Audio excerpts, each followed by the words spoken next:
శ్రోతలకు నా హృదయపూర్వక నమస్కారములు. మన శ్రోతలలో ఒక సోదరుడు ప్రశ్నను పంపడం జరిగింది. ఆ ప్రశ్న, అనంత ఆత్మశక్తిలోనే అనంత జ్ఞానము ఉంటుంది. మరలా శరీరం సృష్టించుకొని అనేక జన్మలు ఎత్తుతూ అనేక బాధలకు లోనై చివరికి మోక్షానికి చేరుకుంటుంది. మరి దీని వలన కొత్తగా ఆత్మశక్తి పొందేది ఏమున్నది, వివరించగలరు? ఇదండి ప్రశ్న. అనంత ఆత్మశక్తిలోనే అనంత జ్ఞానము ఉంటుంది. ప్రశ్నలో మొదటి లైన్ ఇది. ఉంటుంది అని ఎవరు చెప్పారు? అనంత ఆత్మశక్తిలోనే అనంత జ్ఞానము ఉంటుంది అని ఎవరు చెప్పారు అంటే ఎవరో చెప్పారు. ఎవరు చెప్పారంటే ఎవరో చెప్పారు. మన ముందు తరాల నుంచి వేల లక్షల కోట్ల తెలీదు ఈ జ్ఞానం మనకు అందుతూ వస్తుంది. ఇలా ఈ జ్ఞానమే కాదు, దీనికి భిన్నమైన అనేక జ్ఞానాలు కూడా ఉన్నాయి. మనం ఈ జ్ఞానాన్ని ఎన్నుకున్నాం. ఆ విషయం గుర్తుపెట్టుకోండి. ప్రపంచం అంతా ఈ జ్ఞానం లేదు, అనేక మతాలు ఉన్నాయి. అనేక మతాలు ఈ సృష్టికి కారణాన్ని అనేకంగా చెబుతున్నాయి. అందులో ఇది నచ్చింది, ఇది పట్టుకొని మనం వెళ్తున్నాం. ఇది కూడా మనం కనుగొన్నది కాదు, మనకు ఎవరో చెప్పారు. ఇది మనకు అర్థమైంది కాదు, అనుభవమైంది కాదు. ఇలా కూడా ఆలోచించి చూడండి అని ఎవరో చెప్పారు. ఏంటది? ఆ వాక్యంలోనే ఉంది, అనంత ఆత్మశక్తిలోనే అనంత జ్ఞానము ఉంటుంది. ఓకే, వాక్యం అయితే చెప్పారు, నిజమేది. కానీ ఉంటుంది అని ఎందుకంటున్నామంటే మనకది అనుభవం కాదు కనుక. అసలు అనంతత్వం అంటేనే మనకు తెలియదు కనుక. అనంతము అనే అనుభవం ఉంది. అసలు జ్ఞానం మాట దేవుడికి అనంతము ఎంతో తెలుసా? అనంతము ఎంతో తెలియనప్పుడే అనంతము అని పిలుస్తాం. అది తెలిసిందనుకోండి, అనంతము తెలిసింది, అనుభవం అయింది అనుకోండి, అనంతమైన పదం వాడరాళ్ళు. ఎందుకంటే తెలిసింది. ఒక జాంపండు ఎంత ఉందో తెలిసింది కాబట్టి దాని గురించి ఇంకా విచారణ లేదు. తింటే ఎలా ఉంటుందో తెలిసింది, అది అనుభవం అయిపోయింది. ఇంకా దాని గురించి విచారణ లేదు, పరిశీలన లేదు. మనం భూమి మీద వాడుకునే వస్తువుల్లో చాలా విషయాలు మనకు తెలుసు, అందుకని వాటి గురించి పట్టించుకోం. రోజు వాటి గురించి పరిశీలించం. అనేక ఆహార పదార్థాలు తింటూ ఉంటాం, అవన్నీ మనకు తెలిసినవి. అనేక పనులు చేస్తూ ఉంటాం, అవన్నీ మనకు తెలిసినవి. అనేక మందితో కలిసిమెలిసి జీవిస్తూ ఉంటాం, అవన్నీ వాళ్ళందరూ మనకు తెలిసిన వాళ్ళు. పంచేంద్రియాలతో నిత్యము మెలకువలో రాత్రి గాఢ నిద్రలోకి వెళ్లే వరకు ఏదో ఒకటి చేస్తూనే ఉంటాం, అదంతా మనకు తెలిసిందే. ప్రపంచంలో చాలా విషయాలతో, అనేక విషయాలతో, అంటే భౌగోళిక పరిస్థితులతో కావచ్చు, ప్రకృతిలో ఉన్న విషయాలతో కావచ్చు, మనుషులకు సంబంధించిన విషయాలతో కావచ్చు, జంతువులకు సంబంధించిన విషయాలతో కావచ్చు, మన శరీరంలో ఉన్న పంచ జ్ఞానేంద్రియాలతో, పంచ కర్మేంద్రియాలతో నిత్యం ఏదో ఒకటి చేస్తూనే ఉంటాం, తెలుసుకుంటూనే ఉంటాం. అదంతా తెలిసింది, అర్థమైంది. అందుకని దాన్ని అసలు పట్టించుకోం. ఇప్పుడు మన శరీరాన్నే మనం పట్టించుకోం. ఎందుకంటే శరీరం నేను అనుకుంటూ వెళ్ళిపోతాం, పట్టించుకునేది ఏముంది అందులో? దాన్ని పరిశీలించాం. అసలు పరిశీలించేది ఏమని నాకు అర్థమైంది. కాళ్ళు, చేతులు, ముక్కు, చెవులు కనపడుతున్నాయి, అద్దం ముందు నుంచి తెలుస్తుంది కాబట్టి మెదలకుండా వెళ్ళిపోతాం. దీనికి చక్కగా రోజు చిన్నతనంలో పుట్టిన కాడి నుంచి నేర్పారు, రోజు దీనికి స్నానం చేయించాలని ఈ శరీరానికి. అందుకని శుభ్రంగా స్నానం చేయిస్తాం. తర్వాత కొన్ని రోజులకు పళ్ళు వచ్చినాక నేర్పారు, పళ్ళు కూడా దొంగకోవాలని. కాబట్టి పళ్ళు దొంగకుంటాం. మలమూత్ర విసర్జనలు వాటంతటా అవే వస్తాయి. ఆ సెన్సేషన్ కలుగుతుంది, మనం ప్రయత్నిస్తే జరగదు అది. కాబట్టి అవి తీర్చుకుంటూ ఉంటాం. ఆకలి అనేటువంటి సెన్సేషన్ లోపల కలుగుతుంది. ఆకలి అనేటువంటి ఒక లోపల ఉత్పత్తి జరుగుద్ది, ఒక భావోత్పత్తి జరుగుద్ది, ఒక కదలిక జరుగుద్ది శరీరంలో. దానికి లోపల ఏదో ఒకటి పడేయాలి ఆహారం. ఏం పడేయాలో మనకు తెలుసు, ఏది పడితే అది పడేయం. తెలుసుకున్నాం, ఇవి తింటేనే మనకు బాగుంటుంది, బ్రతుకుతాం, మనుషులకి ఇవే సరిపడతాయి, తినకూడనివి తినకూడదు, అందుకని తెలుసుకున్నాం. అందుకని తినే ఆహార పదార్థాలని తెచ్చుకుంటాం, వాటి గురించి పట్టించుకోం. ఒకవేళ మనం తింటున్న ఆహార పదార్థంలో ఏముంది, అందులో ఏమేమి గుణాలు ఉన్నాయి, సుగుణాలు ఉన్నాయి, దాంట్లో ఏమేమి రకాల శక్తులు ఉన్నాయి అంటే ఈ డాక్టర్లు చెబుతారు ఏమేమి విటమిన్స్ ఉన్నాయి, ఏమేమి మినరల్స్ ఉన్నాయి. అవి మనకు అసలు తెలియదు. మనకు తెలిసిందే అన్నము, కూర, పచ్చడి, పప్పు, వడియములు, అప్పడములు, నెయ్యి, ఇలా తెలుసు. మాంసాహారం తినేవాళ్ళు అయితే వాటి పేర్లు కూడా తెలుసు, కూరగాయల పేర్లు తెలుసు, వండుకున్న కూర పేర్లు తెలుసు. కానీ దాని లోపల ఏమున్నాయి, సరుకు ఏముంది, శక్తి ఏ రూపంలో ఉంది, ఏది తింటే ఏ శక్తులు వస్తాయి కూడా మనకు తెలియదు. చదువుకోవాలి మళ్ళీ. అందుకే అవి కూడా పట్టించుకోం. ఉరికినే తెలిసింది వెళ్ళిపోతుంటాం. ఎందుకని ఇది జీవితంలో అలవాటుగా తెలిసింది. జాగ్రత్తగా గమనించండి, ఇదంతా ఎందుకు చెబుతున్నాను నేను. మనం తినే ఆహార పదార్థాల్లో ఏమున్నాయో మనకు తెలీదు, డాక్టర్లకు తెలుసు. కానీ అంటే అది చదువుకున్న వాళ్ళకి తెలుసు. న్యూట్రిషనిస్టులైన కోర్సు ఉంది ఇప్పుడు. అంటే ఒక మనిషి ఏ పనులు చేస్తూ ఉంటాడో ఆ పనికి తగ్గ ఎంత ఆహారం తీసుకోవాలి, ఎటువంటి ఆహారం తీసుకోవాలి, అందులో కార్బోహైడ్రేట్స్ ఎంత, ప్రోటీన్స్ ఎంత, ఇలా రకరకాలుగా విభజించారు. వాటిని ఆ పేర్లు పెట్టారు. అవన్నీ కావాలి మనకి రోజు. ఇలా కావాల్సినవి మనకు 1000 పైన ఉంటాయి. విటమిన్స్, మినరల్స్, కార్బోహైడ్రేట్స్, ప్రోటీన్స్, ఇలా అన్ని చూసుకుంటే మనకు కావాల్సిన వేలల్లోనే ఉంటాయి శరీరానికి. అవన్నీ మనం తీసుకుంటున్న ఆహార పదార్థాల నుంచి లోపలికి వెళ్తున్నాయి, కానీ మనకు తెలీదు.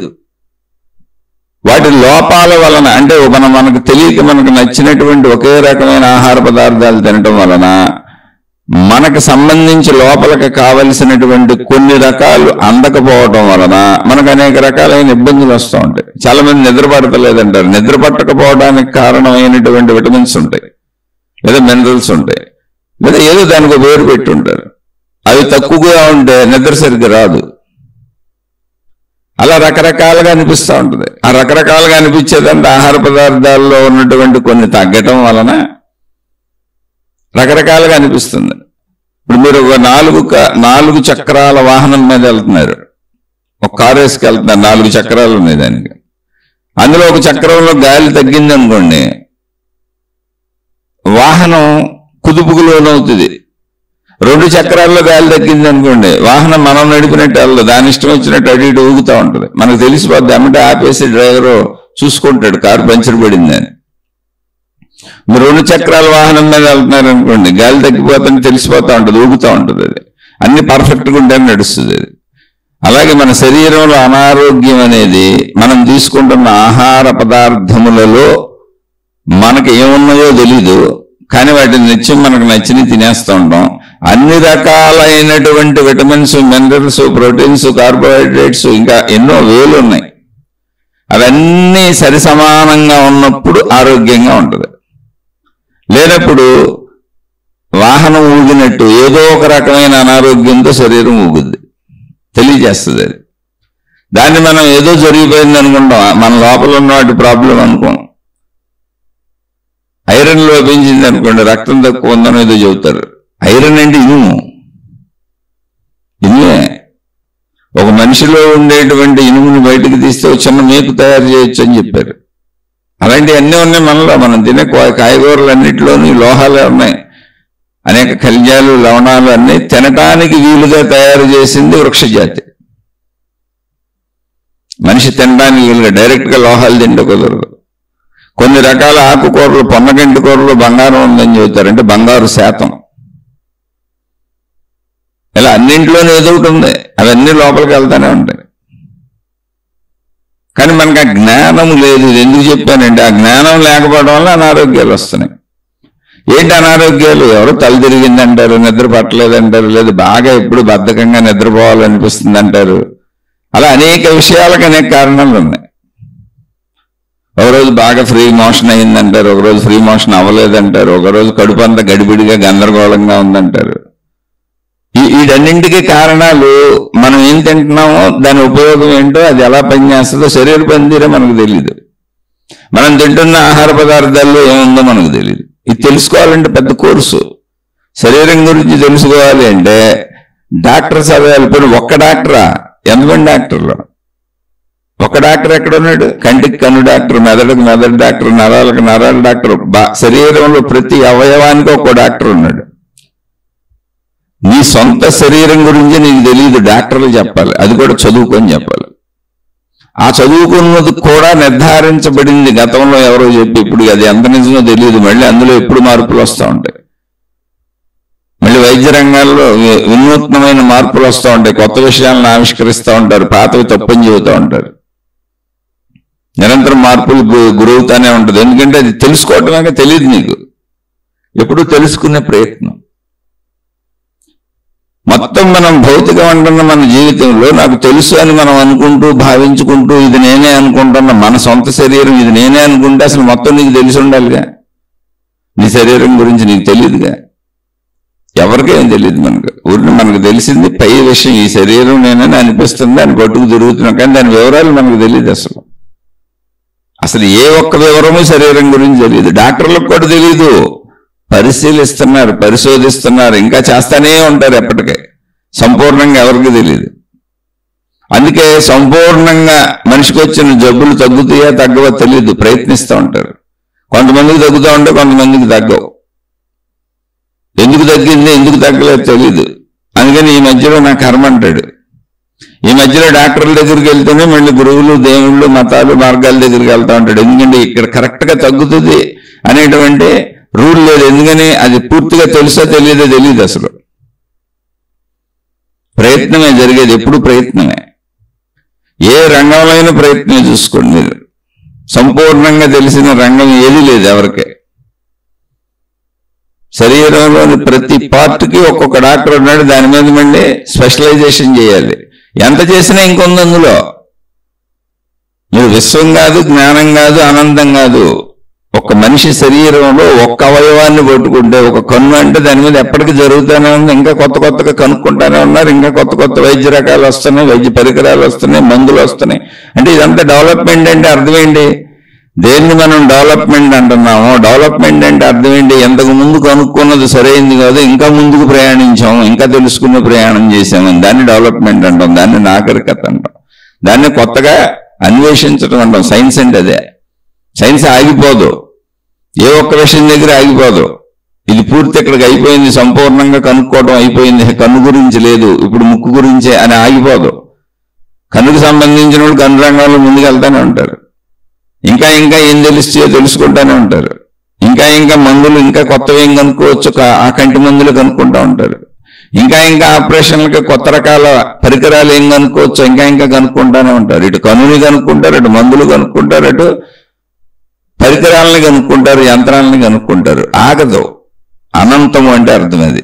అనంతం అంటే బయట ఎక్కడో కాదు. అసలు మీరు బయట చూసే సృష్టి కాదు, అది ఎలాగో అనంతమే, ఇది కూడా అనంతమే. ఈ శరీరం ఏదో అర్థమైపోయింది నాకు అనుకుంటున్నారా? ఎంత 100 ఏళ్ళ తర్వాత కాల్చిపారేస్తాం, పూడ్చిపారేస్తాం, అయిపోయింది దీని స్టోరీ అనుకుంటున్నారు. కాదు, అది ఉండగా కూడా అనంతమే, తెలుసుకోవడం కుదరదు.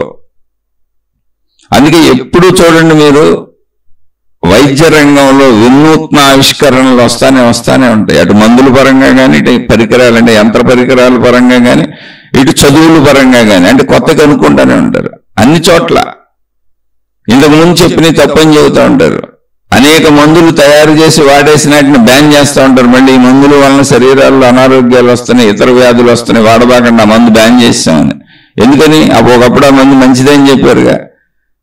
అంటే నువ్వు ఎప్పుడు తెలుసుకునే ప్రయత్నంలోనన్నా అసలు నువ్వు తప్పు తెలుసుకుంటున్నావు, రైట్ తెలుసుకుంటున్నావు కూడా నీకు తెలియదు. ఎందుకంటే తెలియదు అనే దాన్ని తెలుసుకునేటప్పుడు అలాగే ఉంటుంది.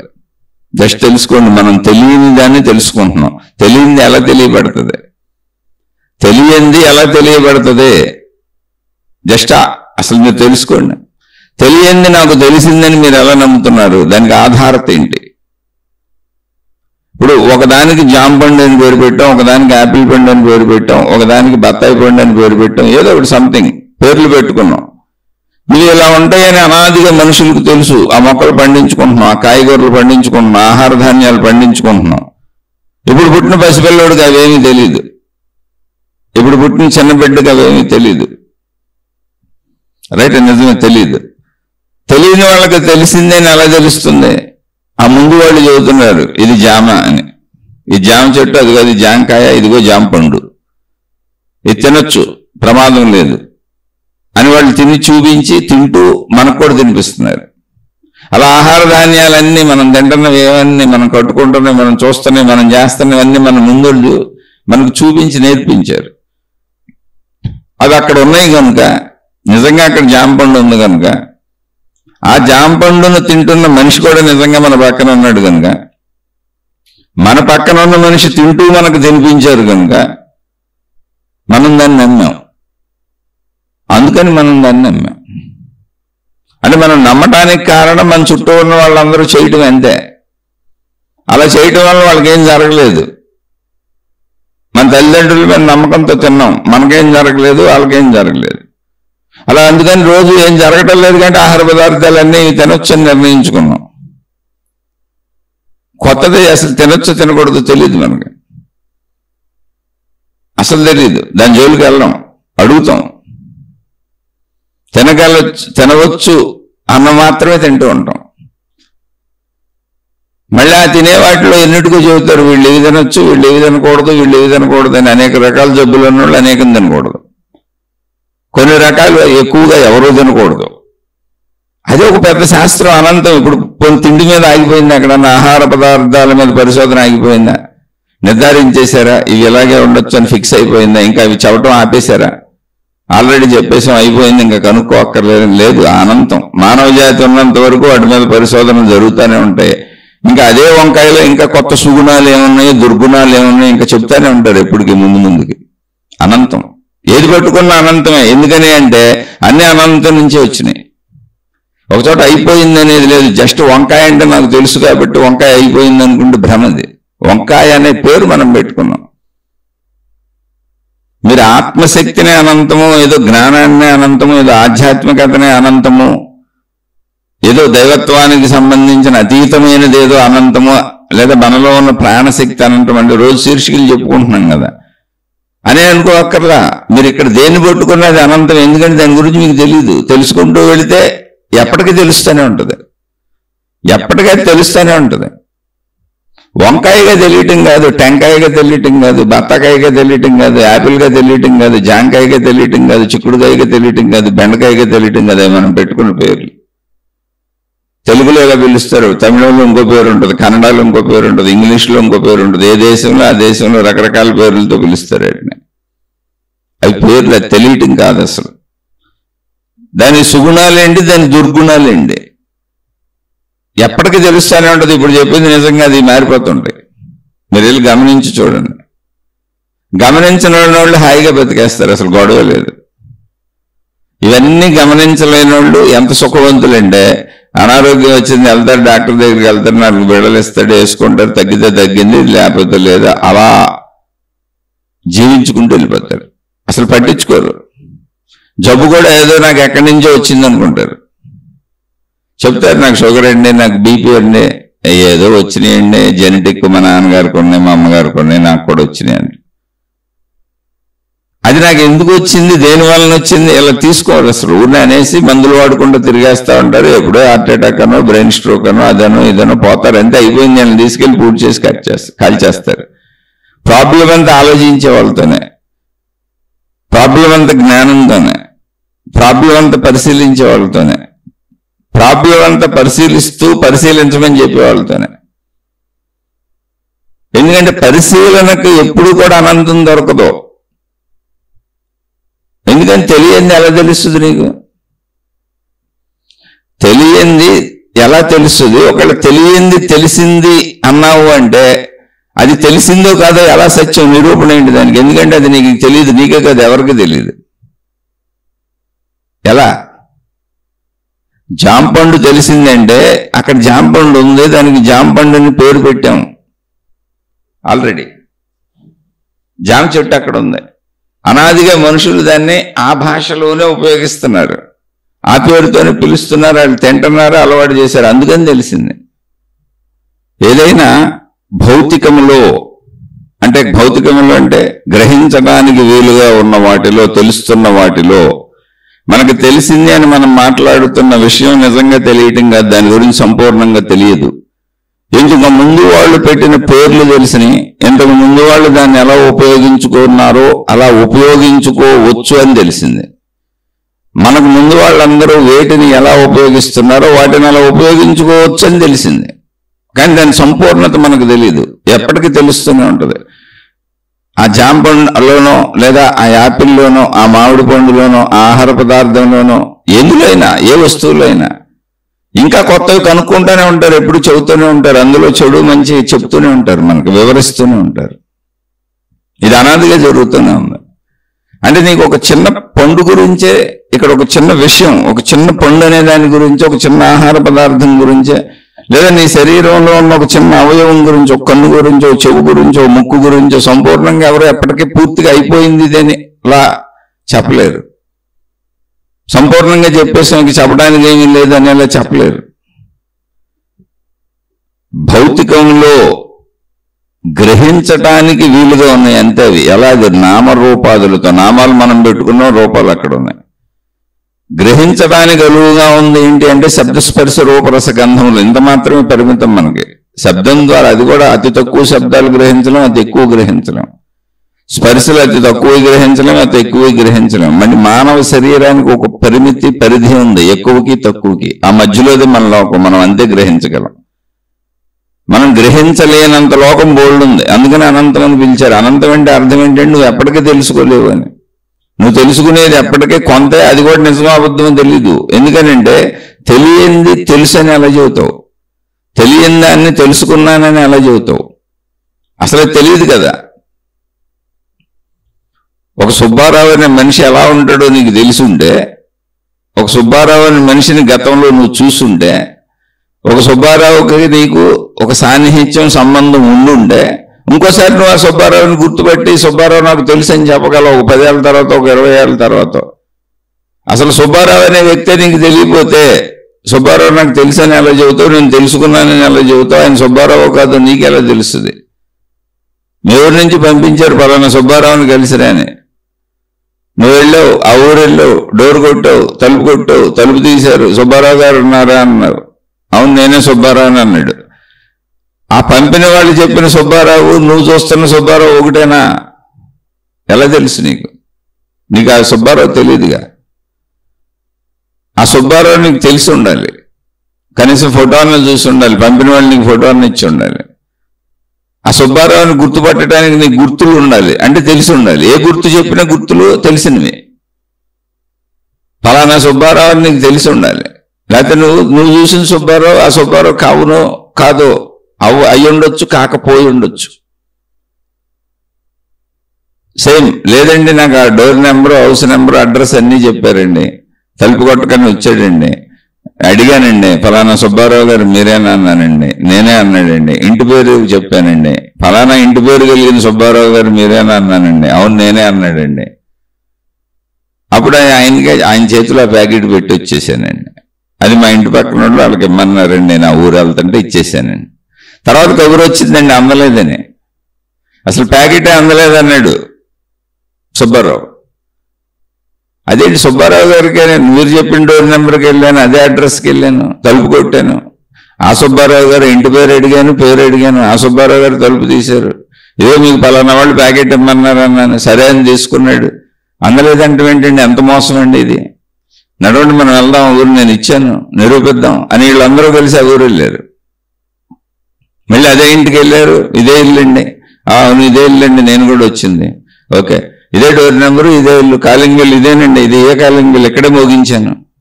మోగించాం, మళ్ళీ మోగించారు. సుబ్బారావు గారు వచ్చి తలుపు తీశారు. అవునండి ఈ సుబ్బారావు గారే, నేను ఈ సుబ్బారావు గారికే ప్యాకెట్ ఇచ్చాను. ఇంకా నా అదృష్టం ఉన్నారు సుబ్బారావు గారు ఇక్కడ. ఏమండి సుబ్బారావు గారు మీరు సుబ్బారావు గారే కదా? అవునండి. ఫలానా ఇంటి పేరు గల సుబ్బారావు గారే కదా? అవునండి. నేను మీకు ప్యాకెట్ ఇచ్చాను కదా? అవునండి. ఆ ప్యాకెట్ ఇళ్ళు ఏమన్నారండి, మరి మీరు నేను ఇవ్వలేదని చెప్పారంటే ఏంటండి? అసలు నన్ను ఎవరు అడిగారండి ఇవ్వలేదని చెప్పడానికి? ప్యాకెట్ ఇచ్చారు, ఏంటో కూడా నాకు తెలియదు, ఇవ్వలేదు అసలు. ప్యాకెట్ అక్కడ పెట్టి ఉంచాను, ఎందుకంటే ఎవరు ఇచ్చారో ఏమి ఇచ్చారో ఎందుకు పంపారో నాకు తెలియదు. మీరు చేతిలో పెట్టి వెళ్ళిపోయారు.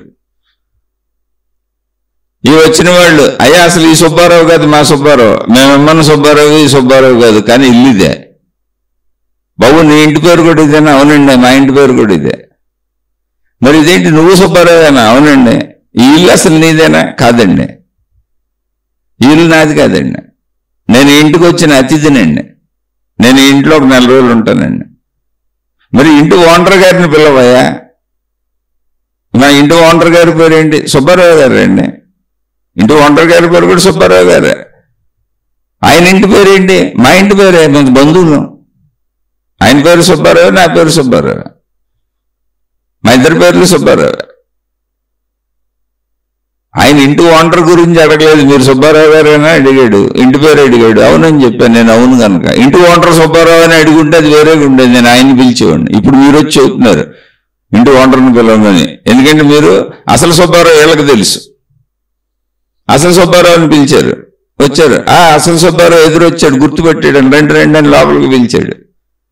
అదేనయ్యా, నువ్వు అప్పుడు నీకు ఏదో ఇవ్వాలి కదా, మేము నువ్వు పంపమన్నావు కదా, ప్యాకెట్ పంపాము. ప్యాకెట్ పంపారా? ఎవరికి ఇచ్చారు? నాకు అందలేదే.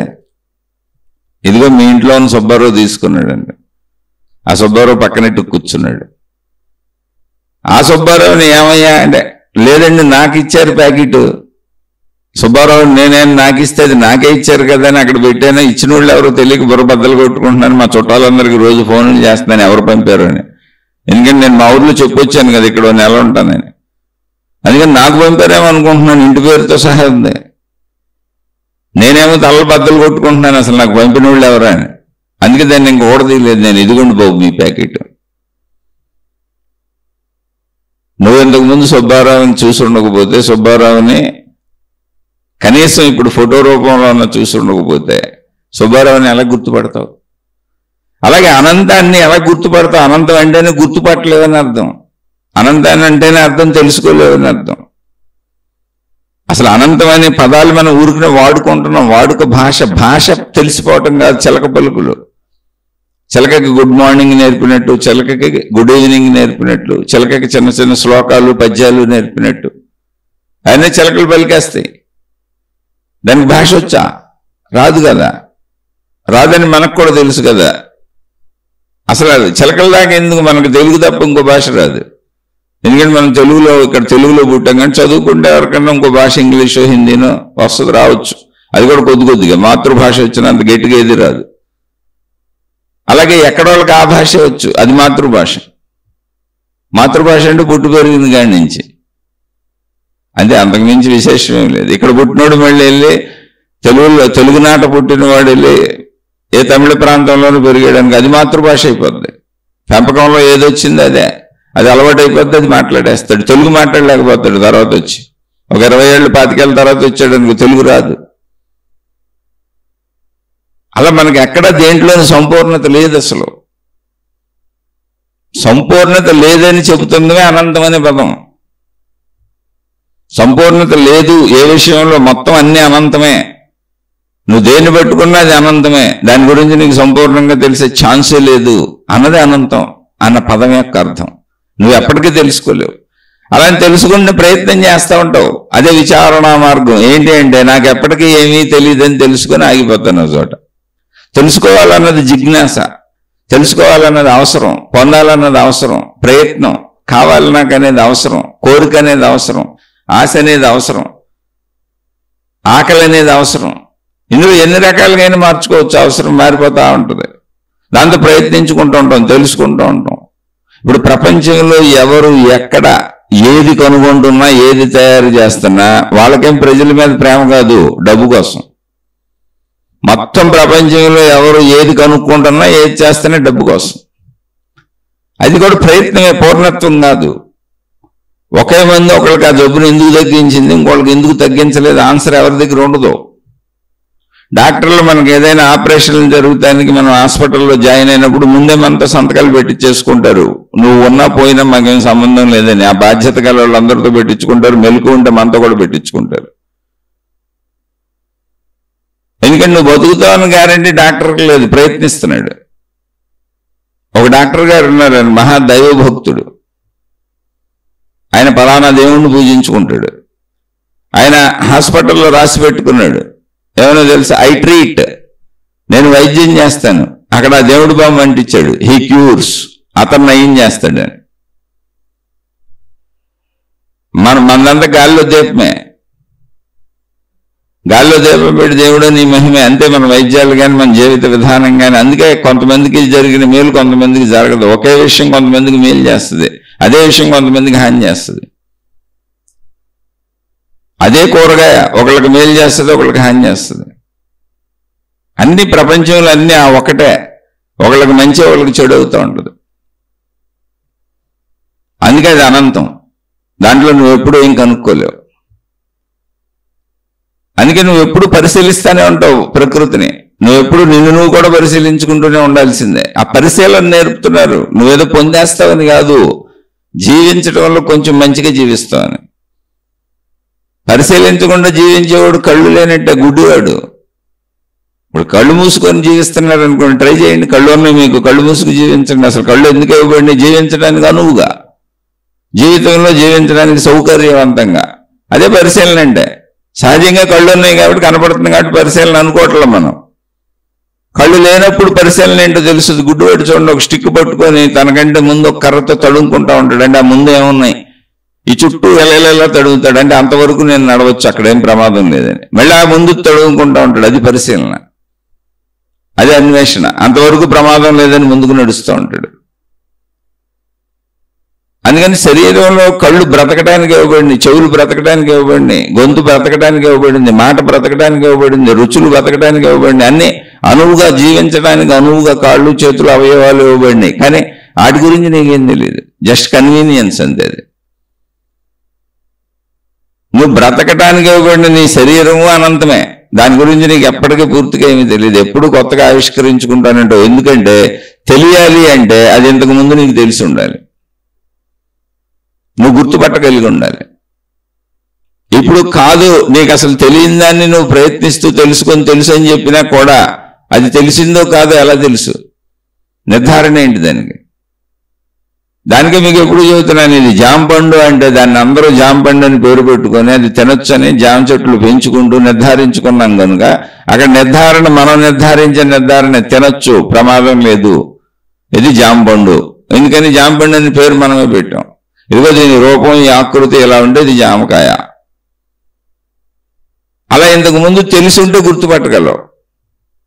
అందుకే నువ్వు ఎప్పుడు తెలుసుకునే ప్రయత్నం చేస్తావు. మనిషిలో తెలియకుండానే జిజ్ఞాస ఏంటంటే తెలుసుకునే ప్రయత్నం. ఎందుకని నాకు తెలియదు కనుక. పసిబిడ్డగా పుట్టిన కాడి నుంచి మనిషి మరణించే వరకు తెలుసుకుంటూనే ఉంటాడు. కానీ చిత్రమైన విషయం ఏంటంటే తెలుసుకుంటున్నాను అనుకోడు, తెలిసింది అనుకుంటూ ఉంటాడు. ఒకసారి వింటే తెలిసిపోయినట్టు, ఒకసారి చూస్తే తెలిసిపోయినట్టు, ఒకసారి గమనిస్తే తెలిసిపోయినట్టు. చాలా చిత్రమైన విషయం. అదే మూఢత, మూర్ఖత, అజ్ఞానము. నిజంగా తెలిసిన వాళ్ళందరూ ఏం చెప్పారంటే మాకు ఎప్పటికీ ఏమీ తెలియదని చెప్పారు. నువ్వు కూడా నిజంగా తెలుసుకుంటూ ప్రయత్నిస్తే ఏం చెబుతావంటే ఎప్పటికీ ఏమీ తెలియదన్న విషయం తెలిసిందే అని మనసు శాంతించిపోద్ది. ఇది ఎప్పటికీ తెలియదని మనసు శాంతించటం అంటే అది. ఒక నీటి బొట్టు సముద్రపు కొలతను ఎప్పుడు కొలవలేదు. ఒక నీటి బొట్టు ఆకాశం నుంచి ప్రయాణించుకుంటూ సముద్రపు అంతు చూద్దామని బయలుదేరుతూ వచ్చింది. మొత్తం వివరాలన్నీ నేను తెలుసుకొని చెప్పేస్తానని. ఎలా కుదురుతుంది? ఎలా కుదురుతుంది? ఒకసారి ఆలోచించండి. ఆకాశం నుంచి జారిపడుతున్నటువంటి ఒక నీటి బిందువు తన పక్కన ఉన్న నీటి బిందువులకి అన్నింటికి చెప్పింది. మళ్ళీ నాకు ఆకాశంలోకి వెళ్ళే ఛాన్స్ వచ్చింది. ఈసారి మాత్రం మొత్తం ఆకాశాన్ని నేను పట్టేసుకుంటాను, మొత్తం సముద్రాన్ని నేను పెట్టేసుకుంటాను, మొత్తం సముద్రపు అంతు తేల్చేస్తాను. ఎందుకంటే మళ్ళీ అవకాశం వచ్చింది నాకు నీటి బొట్టుగా వెళ్ళి సముద్రం దగ్గరికి వెళ్ళటానికి. ఇది వెళ్తున్న సముద్రంలోకి, అందులోనే పడతాను వెళ్ళి. ఇప్పుడు మొత్తం సముద్రపు లోతు, వెడల్పు, పొడవు అనంతం అనంతం అంటున్నారు. ఆ సముద్రపు అనంతత్వాన్ని నేను కనుక్కుంటాను వెళ్ళిపోయి అని పక్కన నీటి బొట్టులకు చెబుతుంది. మీరు కూడా ట్రై చేయండి, జన్మను వృధా చేసుకోబాకండి. మీకు మోక్షం వచ్చేస్తుంది. సముద్రపు అంతు కలుపుకోండి, అనంతం కనుక్కోండి, అనంత జ్ఞానాన్ని పొందండి, అనంత సముద్ర జ్ఞానాన్ని పొందండి అని పక్క నీటి బొట్లకు బోధలు చేసుకుంటూ వచ్చేస్తుంది. అన్ని నీటి బొట్లు టపటప సముద్రంలో పడినాయి. ఏమైంది? సముద్రాన్ని కనుక్కోవడం కుదురుతుందా? వాటికి అసలు ఛాన్స్ ఉందా? ఎందుకని ఛాన్స్ లేదు? ఎందుకని ఛాన్స్ లేదు? పరిశీలించండి. సముద్రంలో ఉన్నది నీరే, నీటి బొట్టు నీరే. అసలు ఆ నీటి బొట్టు సముద్రం నుంచి పైకి వెళ్ళింది. సూర్యరశ్మి చేత సముద్రపు నీరు ఆవిరి పైకెళ్ళి అదంతా ఒక చోట చేరి మేఘములు వాటికి అనుకూల పరిస్థితులు కుదిరినప్పుడు అవి వర్షించినప్పుడు నీటి బిందువులుగా విడివిడిగా తయారైంది. అది ప్రకృతిలో అలా జరుగుతుందంటే, ఎందుకు జరుగుతుందో తెలియదు, జరుగుతుందంటే. అప్పుడు నీటి బిందువులన్నీ మేము వేరు అనుకుంటున్నాయి. కాదు, అది ఏక సముద్రమే. నీటి బిందువులు అసలు వేరు కాదు, అది సముద్రమే. మేఘం వేరు కాదు, మేఘం నేను వేరు అనుకుంటుంది, కాదు మేఘం వేరు కాదు, అది సముద్రమే. ఆవిరి నేను వేరు అనుకుంటుంది, ఆవిరి వేరు కాదు, అది సముద్రమే. అసలు ఇన్ని జాతులు లేవు అక్కడ. ఆవిరి అనే జాతి, మేఘం అనే జాతి, నీటి బిందువులు అనే జాతి, మళ్ళీ నీటి బిందువులు ప్రయాణించటం, ఆవిరి ప్రయాణించటం, మేఘం ప్రయాణించటం, ఇన్ని జాతులు లేవు, ఏమీ లేవు. అదంతా సముద్రమే. స్థితులు మారింది. అయితే సముద్రం ఇక్కడ పోలిక. అనంత ఆత్మశక్తి మనకు పోలిక కాదు, సృష్టి అందులోనే ఉంది. ఆత్మశక్తి సృష్టిగా ఉంది, సృష్టి ఆత్మశక్తిగా ఉంది, ఏకంగా కలిసే ఉంది. దాని ఏకత్వం ఎక్కడ చెడలేదు. భిన్నత్వంగా మనకు అనిపిస్తుంది, అనిపించడాన్ని మనం తెలుసు అనుకుంటేట. పోనీ ఆత్మశక్తి ఉంది అంటే, అనంత ఆత్మశక్తి ఉంది అంటే భావనాత్మకంగా సముద్రంలో కలిసిపోవటమే నీటి బిందువు. సముద్రపు వివరాలు నీకు ఎప్పటికీ తెలియదు. ఎలా తెలుసుకుంటావు? స్వజాతి కదా అది. సముద్రమే కదా నీటి బిందువులుగా రాలుతుంది, సముద్రమే కదా ఆవిరై వెళ్ళింది, సముద్రమే కదా మేఘములైంది, సముద్రమే కదా విడివిడిగా నీటి బిందువులై వస్తుంది. నీటి బిందువులు ఏమనుకుంటున్నాయి? విడివి షేపులో ఉన్నప్పుడు నేను బిందువుని అనుకుంటుంది. ప్రతి బిందువు అనుకునేటువంటి భావన, అనుకునే శక్తి కూడా సముద్ర శక్తే. నేను ఒక నీటి బిందువుని, నాకు సపరేట్ రూపం ఉంది, ఇవన్నీ వేరు నీటి బిందువులని, ఆ నీటి బిందువులన్నింటినీ చూసుకుంటున్న నీటి బిందువులన్నీ వేరు భావన కల్పించుకోవటానికి అసలు నేనన్న భావన పుట్టిందే సముద్రం నుంచి. అది కూడా సముద్ర శక్తి, అది కూడా సముద్ర జ్ఞానమే. అసలు నేనున్నానన్న తలంపు నీటి బిందువు కలగటమే సముద్ర జ్ఞానం. నా ఆకారం ఇదని అనిపించడమే సముద్ర జ్ఞానం. తప్పన అది వచ్చి సముద్రంలో పడిపోయింది. ఇప్పుడు ఆ జ్ఞానం సముద్ర జ్ఞానంలో కలిసిపోయింది. సముద్ర నీటి బొట్టు సముద్రంలోనే కలిసిపోయింది. ఇప్పుడు దానికి నామరూపాదులు ఎక్కడున్నాయి, జ్ఞానం ఎక్కడుంది? లేదుగా. ఇప్పుడు సముద్ర జ్ఞానం అయిపోయింది. ఇప్పుడు ఏం చెబుతుంది వచ్చి? చెప్పడానికి ఎవరున్నారు? అసలు భిన్నత్వంగా లేదు, ఉన్నదంతా ఒకటే సముద్రం. ఇంతకుముందు నీటి బొట్టులే కనపడతారు అసలు ఇవి. ఇప్పుడు నీటి బిందువులు అనేక ఉన్నప్పుడు మాట్లాడుకోవచ్చు, ఎన్నైనా మాట్లాడుకోవచ్చు, ఎన్ని మతాలైనా పెట్టుకోవచ్చు, ఎన్ని మార్గాలైనా పెట్టుకోవచ్చు, ఎన్ని విధానాలైనా పెట్టుకోవచ్చు, ఎన్ని ఉపన్యాసాలైనా చెప్పుకోవచ్చు, ఎన్ని రకాలైన గ్రంథాలు రచించుకోవచ్చు, ఎన్ని కల్పనలైనా కల్పించవచ్చు, ఎన్ని ఊహలైనా ఊహించుకోవచ్చు. ఎందుకంటే తెలియని దాని గురించి మాట్లాడుతున్నాం కనుక, అది కూడా తెలిసినట్టు మాట్లాడుతున్నాం కనుక ఎవడు ఎలా చెప్పినా ఓకే. ఎందుకంటే ఎవరికి తెలియదు కనుక, తెలిసిన జాంపండుని ఒకడు వచ్చి ఆపిల్ అని, ఒకళ్ళు వచ్చి బత్తాయి అని, ఒకళ్ళు వచ్చి దానిమ్మ అని, ఒకళ్ళు వచ్చి మామిడి పండు అని అంటున్నారు అనుకో, అప్పుడు చెప్పొచ్చు మీరంతా పిచ్చోళ్ళు, ఇది జాంపండు అని. అందుకే దేవుళ్ళు, దేవతలు, విధానాలు, పద్ధతులు, సాధనా విధానాలు, ఆధ్యాత్మిక మార్గాలు, ఆత్మజ్ఞాన మార్గాలు ఎక్కడికైనా తీసుకోండి, దైవ విధానాలు ఎవరేం చెప్పినా ప్రజలు నమ్ముతారు. ఎందుకనంటే అసలు దాని గురించి తెలియదు కనుక. ఎవరికి తెలియదు, చెప్పేవాళ్ళకి తెలియదు, వినేవాళ్ళకి తెలియదు, దాన్ని తెలుసుకోవడానికి నిరూపణ లేదు. మరి ఎలాగంటే ఎందుకు ఇవన్నీ మాట్లాడుతూ అంటారా? కాదు, దాంట్లో కలుసుకోవటమే. దాన్ని తెలుసుకోవటం కాదు, దాన్ని కలుసుకోవటం. అది అయిపోవటమే. ఎలాగండి? భావనే. మీరేం చేయలేరు. శరీరం ఎలా చనిపోద్ది, అదంతా తెలిసిన స్టోరీనే. శరీరం స్టోరీ అంతా తెలిసిన స్టోరీనే. ఏం తెలుసు? మొత్తం కాదు. భౌతికంలో మీరు చిన్న ధూళి కణాన్ని పట్టుకున్నా అది అనంతాన్నే గుర్తు చేస్తుంది, అనంతంగా తీసుకెళ్తుంది. ఎందుకనంటే దాన్ని పరిశోధించుకుంటూ వెళ్తా ఉంటే మీకు తెలుస్తూనే ఉంటుంది. ఎప్పటికే పూర్తి అవటం ఉండదు. పూర్తి అయిపోయింది అని ఎక్కడ సైన్స్ చెప్పదు. అసలు సైన్స్ పరిశోధిస్తూనే ఉంటుంది ఎప్పటికీ అదే విషయాన్ని. దాన్నే డెవలప్మెంట్ నాగరికత అంటున్నాం. మొట్టమొదటి ఒక సెల్ ఫోన్ తయారు చేసిన వాళ్ళు ఇదే సెల్ ఫోన్, ఇంకెంతకంటే డెవలప్మెంట్ కుదరదని చెప్పటంలో అసలు ఇప్పుడు ప్రతి సంవత్సరం కొత్త ఫీచర్స్, కొత్త సెల్ ఫోన్లు రిలీజ్ అవుతూనే ఉంటాయి. ఇలా ఎప్పటికీ జరుగుద్ది. ఎప్పటికలా అదే వస్తువు మార్పులకు లోనవుతూ ఉంటుంది, అనంతంగా వెళ్ళిపోతూనే ఉంటుంది. ఇది ఫిక్స్డ్ అనేది లేదు అక్కడ. ఎప్పటికీ ఇది ఫిక్స్డ్, అది భౌతికం అంటే. అందుకే బ్రహ్మసత్యం జగత్ మిథ్య అంటారు. మిథ్య అంటే ఏంటో తెలుసా? ఇది ఇలా ఉండదు, మళ్ళీ మారిపోద్ది. ఇది ఇప్పుడు ఈ నిమిషం నీకు ఇలా కనబడుతుంది, కానీ ఇది ఇలా ఉండదు, మళ్ళీ మారిపోద్ది. ఇప్పుడు ఈ సెల్ ఫోన్ నువ్వు కరెక్ట్ అనుకున్నావు, ఇది సంపూర్ణం అనుకున్నావు, అది కొనుక్కున్నావు, ఈ సంవత్సరానికి ఇదే లేటెస్ట్ అప్డేట్ అన్నావు, కానీ అక్కడే ఉంది ఈ సంవత్సరానికి. మళ్ళీ అక్కడ ప్రయోగాలు జరుగుతున్నాయి, మళ్ళీ నెక్స్ట్ కొత్తవి వచ్చేస్తాయి. అప్పుడు ఇది పడిపోద్ది, ఇది పాత అయిపోద్ది, దానికంటే డెవలప్మెంట్ తెచ్చేస్తుంది. అలా అన్ని రంగాల్లో ఏ చిన్న విషయంలో మొత్తం ప్రపంచం నాగరికత అభివృద్ధి అంటే ఇదే. దాన్ని అభివృద్ధి అని పేరు పెట్టాం కాదు, అది అన్వేషణ, అది పరిశోధన, అది పరిశీలన. ఇంకా సింపుల్ గా చెప్పాలంటే తెలియని దాన్ని తెలుసుకునే ప్రయత్నంలో ముందుకు వెళ్ళిపోతానే ఉన్నాం. భౌతికత్వమైనా తెలియని దాన్ని తెలుసుకునే ప్రయత్నంలో ముందుకు వెళ్ళిపోతానే ఉంది. ఆధ్యాత్మికత అయినా తెలియని దాన్ని తెలుసుకుందామని ప్రయత్నిస్తూనే ఉంది. భౌతిక ఆధ్యాత్మికాలు వేరువేరుగా లేవు, అన్నీ అంటే రెండుగా పేర్లు పెట్టుకున్నాం, కానీ రెండు ఒకవైపే ప్రయాణిస్తున్నాయి. అయితే భౌతికంలో వస్తువులతో ప్రయాణం జరుగుతుంది, ఆధ్యాత్మికతలో జ్ఞానంతో ప్రయాణం జరుగుద్ది. అంటే ప్రయాణం ఒకటే, వస్తువులతో వెళ్ళినా జ్ఞానంతో వెళ్ళినా నువ్వు అనంతం వైపు వెళ్తున్నావు. అనంతం వైపు వెళ్ళేవాళ్ళు ఏమవుతారు? మీరు ఆన్సర్ తీసుకోండి, మీరే ఆలోచించండి. అనంతం అంటేనే నాకు తెలీదు, నాకు తెలియని దాని వైపు నేను ఎంత ప్రయాణించినా ప్రయాణిస్తూనే ఉంటాను తప్ప తెలియటం అనేది ఉంటుందా?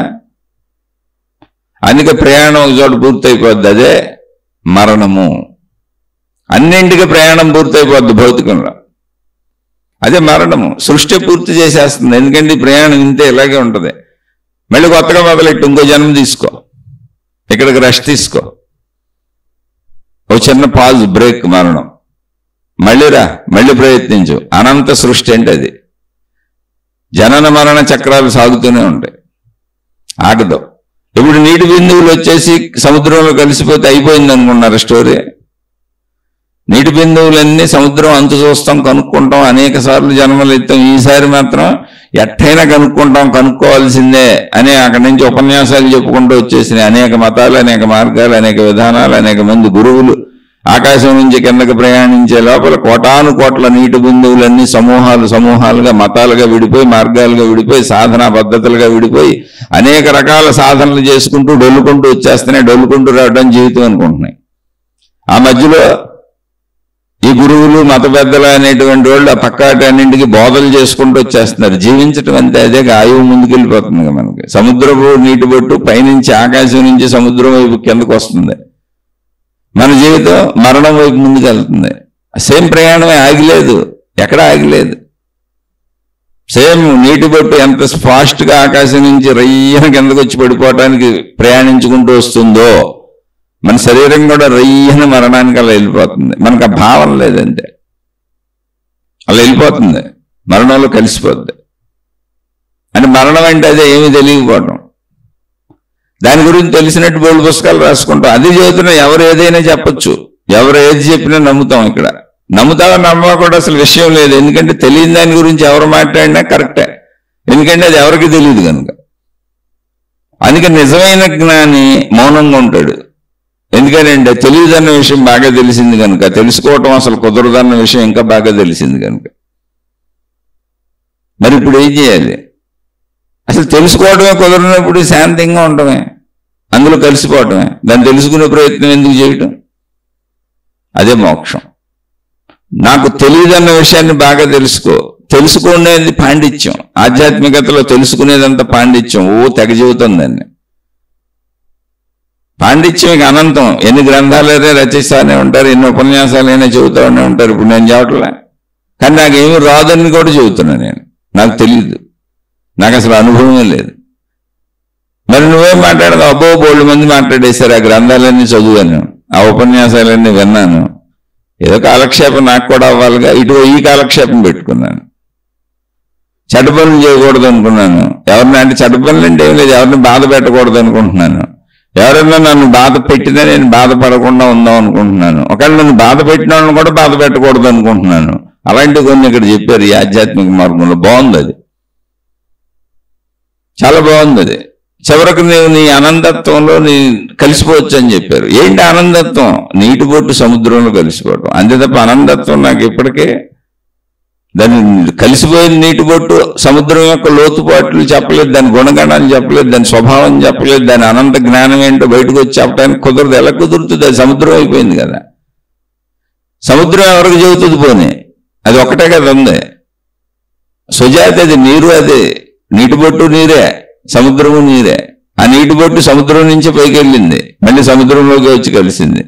జస్ట్ ఈ మధ్యలో ప్రక్రియని సృష్టి అంటున్నాం. సృష్టి అంటే ఏమీ లేదు, సముద్రం నుంచి ఆవిరైందే ఆవిరి సృష్టి, మేఘం సృష్టి, నీటి బొట్లుగా కిందకి జారటం సృష్టి. సముద్రంలో పడిపోవటం మళ్ళీ ఏం లేదు, మామూలు స్థితి, ఒరిజినల్ స్థితికి వచ్చేసింది. ఇప్పుడు సముద్రం చావటానికి అసలు రెండో వాళ్ళు లేరుగా, ఉన్నదంతా సముద్రమే, ఎవరికి చెప్పుద్ది? అందుకని ఆత్మానుభవంలో చవటానికి ఏమి ఉండదన్నారు. అంటే నేను నిశ్శబ్దంలో గెలిపోయి కూర్చో. మాటల్లో చవటానికి బోల్డ్ ఉంటాయి, క్రియల్లో చవటానికి, చేయటానికి, కదలటానికి బోల్డ్ ఉంటాయి, ఏదో ఒకటి కదలికల్లో బోల్డ్ ఉంటాయి. నిశ్శబ్దంలో ఏముంటుంది? మౌనంలో ఏముంటుంది? నిశ్శబ్దం ఎంత ఉంటుందండి? ఏం చెప్తాను చెప్పండి. ఏమంటే నిశ్శబ్దం ఎంత ఉందండి? కొంచెం కొలతయండి. అంటే నిశ్శబ్దాన్ని కొలవగలమా? కొలవలేని ప్రతి అనంతమే. మౌనం ఎంత ఉందండి? కొంచెం నాకు చెప్పండి, అది కొలతయండి. అంటే అసలు మౌనం ఎలా ఉంటుందండి? అంటే నిశ్శబ్దం ఎలా ఉంటుందండి? అంటే ప్రశాంతత ఎలా ఉంటుందండి? అంటే ఎలా ఉంటుంది? ఎలా చెబుతాం? అక్కడ ఏం లేదు కదా. అందుకని నిరాకారం, దానికి ఆకారం లేదు, నిర్గుణం, దానికి ఏ గుణము లేదు. గుణం ఉంటే వ్యక్తీకరించబడుతుంది. అందుకని అది ఎంత ఉంది, దాని సైజు కూడా తెలియదు. అందుకే అది అనంతం. అనంతం అద్భుతం కాదు. అనంతం అంటే ఏదో అద్భుతం కాదు, నువ్వు నీలో ఇమిడిపోవటం, నీలో తలంపులు లేని స్థితిలోకి నువ్వు ఇమిడిపోవటం. గాఢ నిద్రలో రోజు అక్కడికి వెళ్తున్నావు, గాఢ నిద్రలో రోజు నువ్వు నీలో ఇమిడిపోతున్నావు. ఎంత ఇమిడిపోతున్నావు, నువ్వు నీలో ఎంత కలిసిపోతావు అంటే అసలు నేనన్న ఎరుకను కూడా మర్చిపోయి కలిసిపోతావు. నేను నాలో ఎంత లీనమైపోయాను అంటే నేనున్నానని నాకు కూడా తెలియదు. అంత గాఢాలింగనం నాతో నాకు. నా సంపూర్ణతలో నేను లీనమైపోయినప్పుడు నా ఎరుకే నాకు ఉండదు. లీనం అవ్వనప్పుడు నా ఎరుక నాకు ఉండదు. నేనున్నాను, నేను తింటున్నాను, నేను తాగుతున్నాను, నేను చూస్తున్నాను, నేను చేస్తున్నాను. ఇది నా కాలు, ఇది నా చెయ్య, ఇది నా వస్తువు, ఇది నా కుటుంబ సభ్యులు, ఇది నా ఇల్లు, ఇది నా ప్రదేశం, అన్ని నానా నానా నానా. అంటే నేను నాలో లేను, నా నుంచి బయటకు వచ్చాను. నా నుంచి నేను బయటకు వచ్చి చెప్తున్నాను ఏమని? నేనున్నాను, నాకు అనేకం ఉన్నాయని. నేనున్నానని చెప్పాలన్నా నేను నా నుంచి బయటకు రావాలి. నా గాఢంగా నాలో మునిగిపోయి ఉన్న నాలోంచి నేను బయటకు వచ్చాను. అందుకని అప్పుడు వచ్చాను కనుక నేనున్నానని నాకు తెలిసింది. నన్ను నేను చూసుకుంటున్నాను. నాలో నేను గాఢంగా ఇమిడిపోయినప్పుడు నేనున్నానని నాకు తెలియదు. గాఢ నిద్ర అంటే అదే. నాలో నేను లీనమైపోయాను. ఎవరికి చెప్పను? అసలు ఎలా చెప్పను? నాలో నేను కలిసిపోయాను, కరిగిపోయాను, నాలో ఇమిడిపోయాను. గాఢాలింగనం జరిగిపోయింది.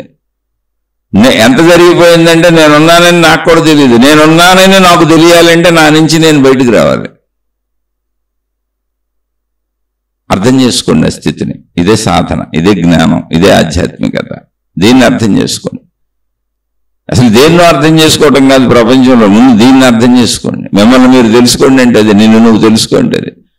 నేనున్నానని నాకు తెలియాలి అంటే నేను నా నుంచి బయటకు వచ్చి నన్ను చూస్తే తప్ప నేను అన్నానని నాకు తెలియదు.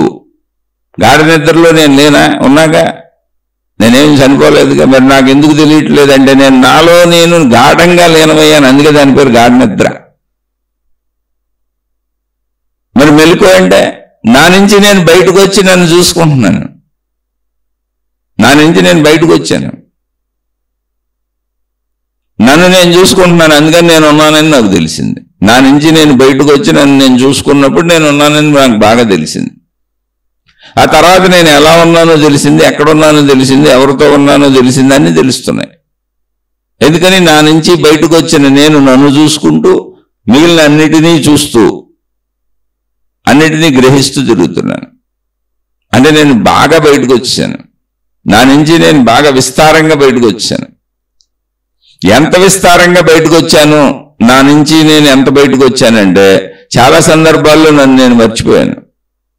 ఒక సినిమా హాల్లో కూర్చొని నన్ను నేను మర్చిపోయాను. నా స్పృహ లేదు, సినిమాను చూస్తున్నాను అంటే నా నుంచి పూర్తిగా బయటకు వెళ్ళిపోయాను. అలా నా నుంచి నేను బయటకు వెళ్ళినప్పుడల్లా నన్ను మర్చిపోతూ ఉంటాను, బయట విషయాలు నాకు బాగా గుర్తుంటాయి. ఇప్పుడు నేను దాంతో సంయోగం చెందాను. నా భార్య గుర్తుంది, నేను నాకు గుర్తులేని ఇప్పుడు నా భార్య కనపడుతుంది.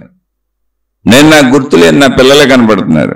నేను నాకు గుర్తులేని నా ఇల్లే కనపడుతుంది. నేను నాకు గుర్తులేని నా ఎదుటి విషయాలే కనపడుతున్నాయి. వాటి ధ్యాసే ఉంటుంది, వాటి గురించి అర్థమవుతుంది, వాటి సంపూర్ణత తెలుస్తుంది, అవి కావాలనిపిస్తుంది. అవి పోగొట్టుకుంటానేమో అని భయం ఉంది, బాధ ఉంది, దుఃఖం ఉంది, కోపం ఉంది, ఈర్ష్య ఉంది, అసూయ ఉంది.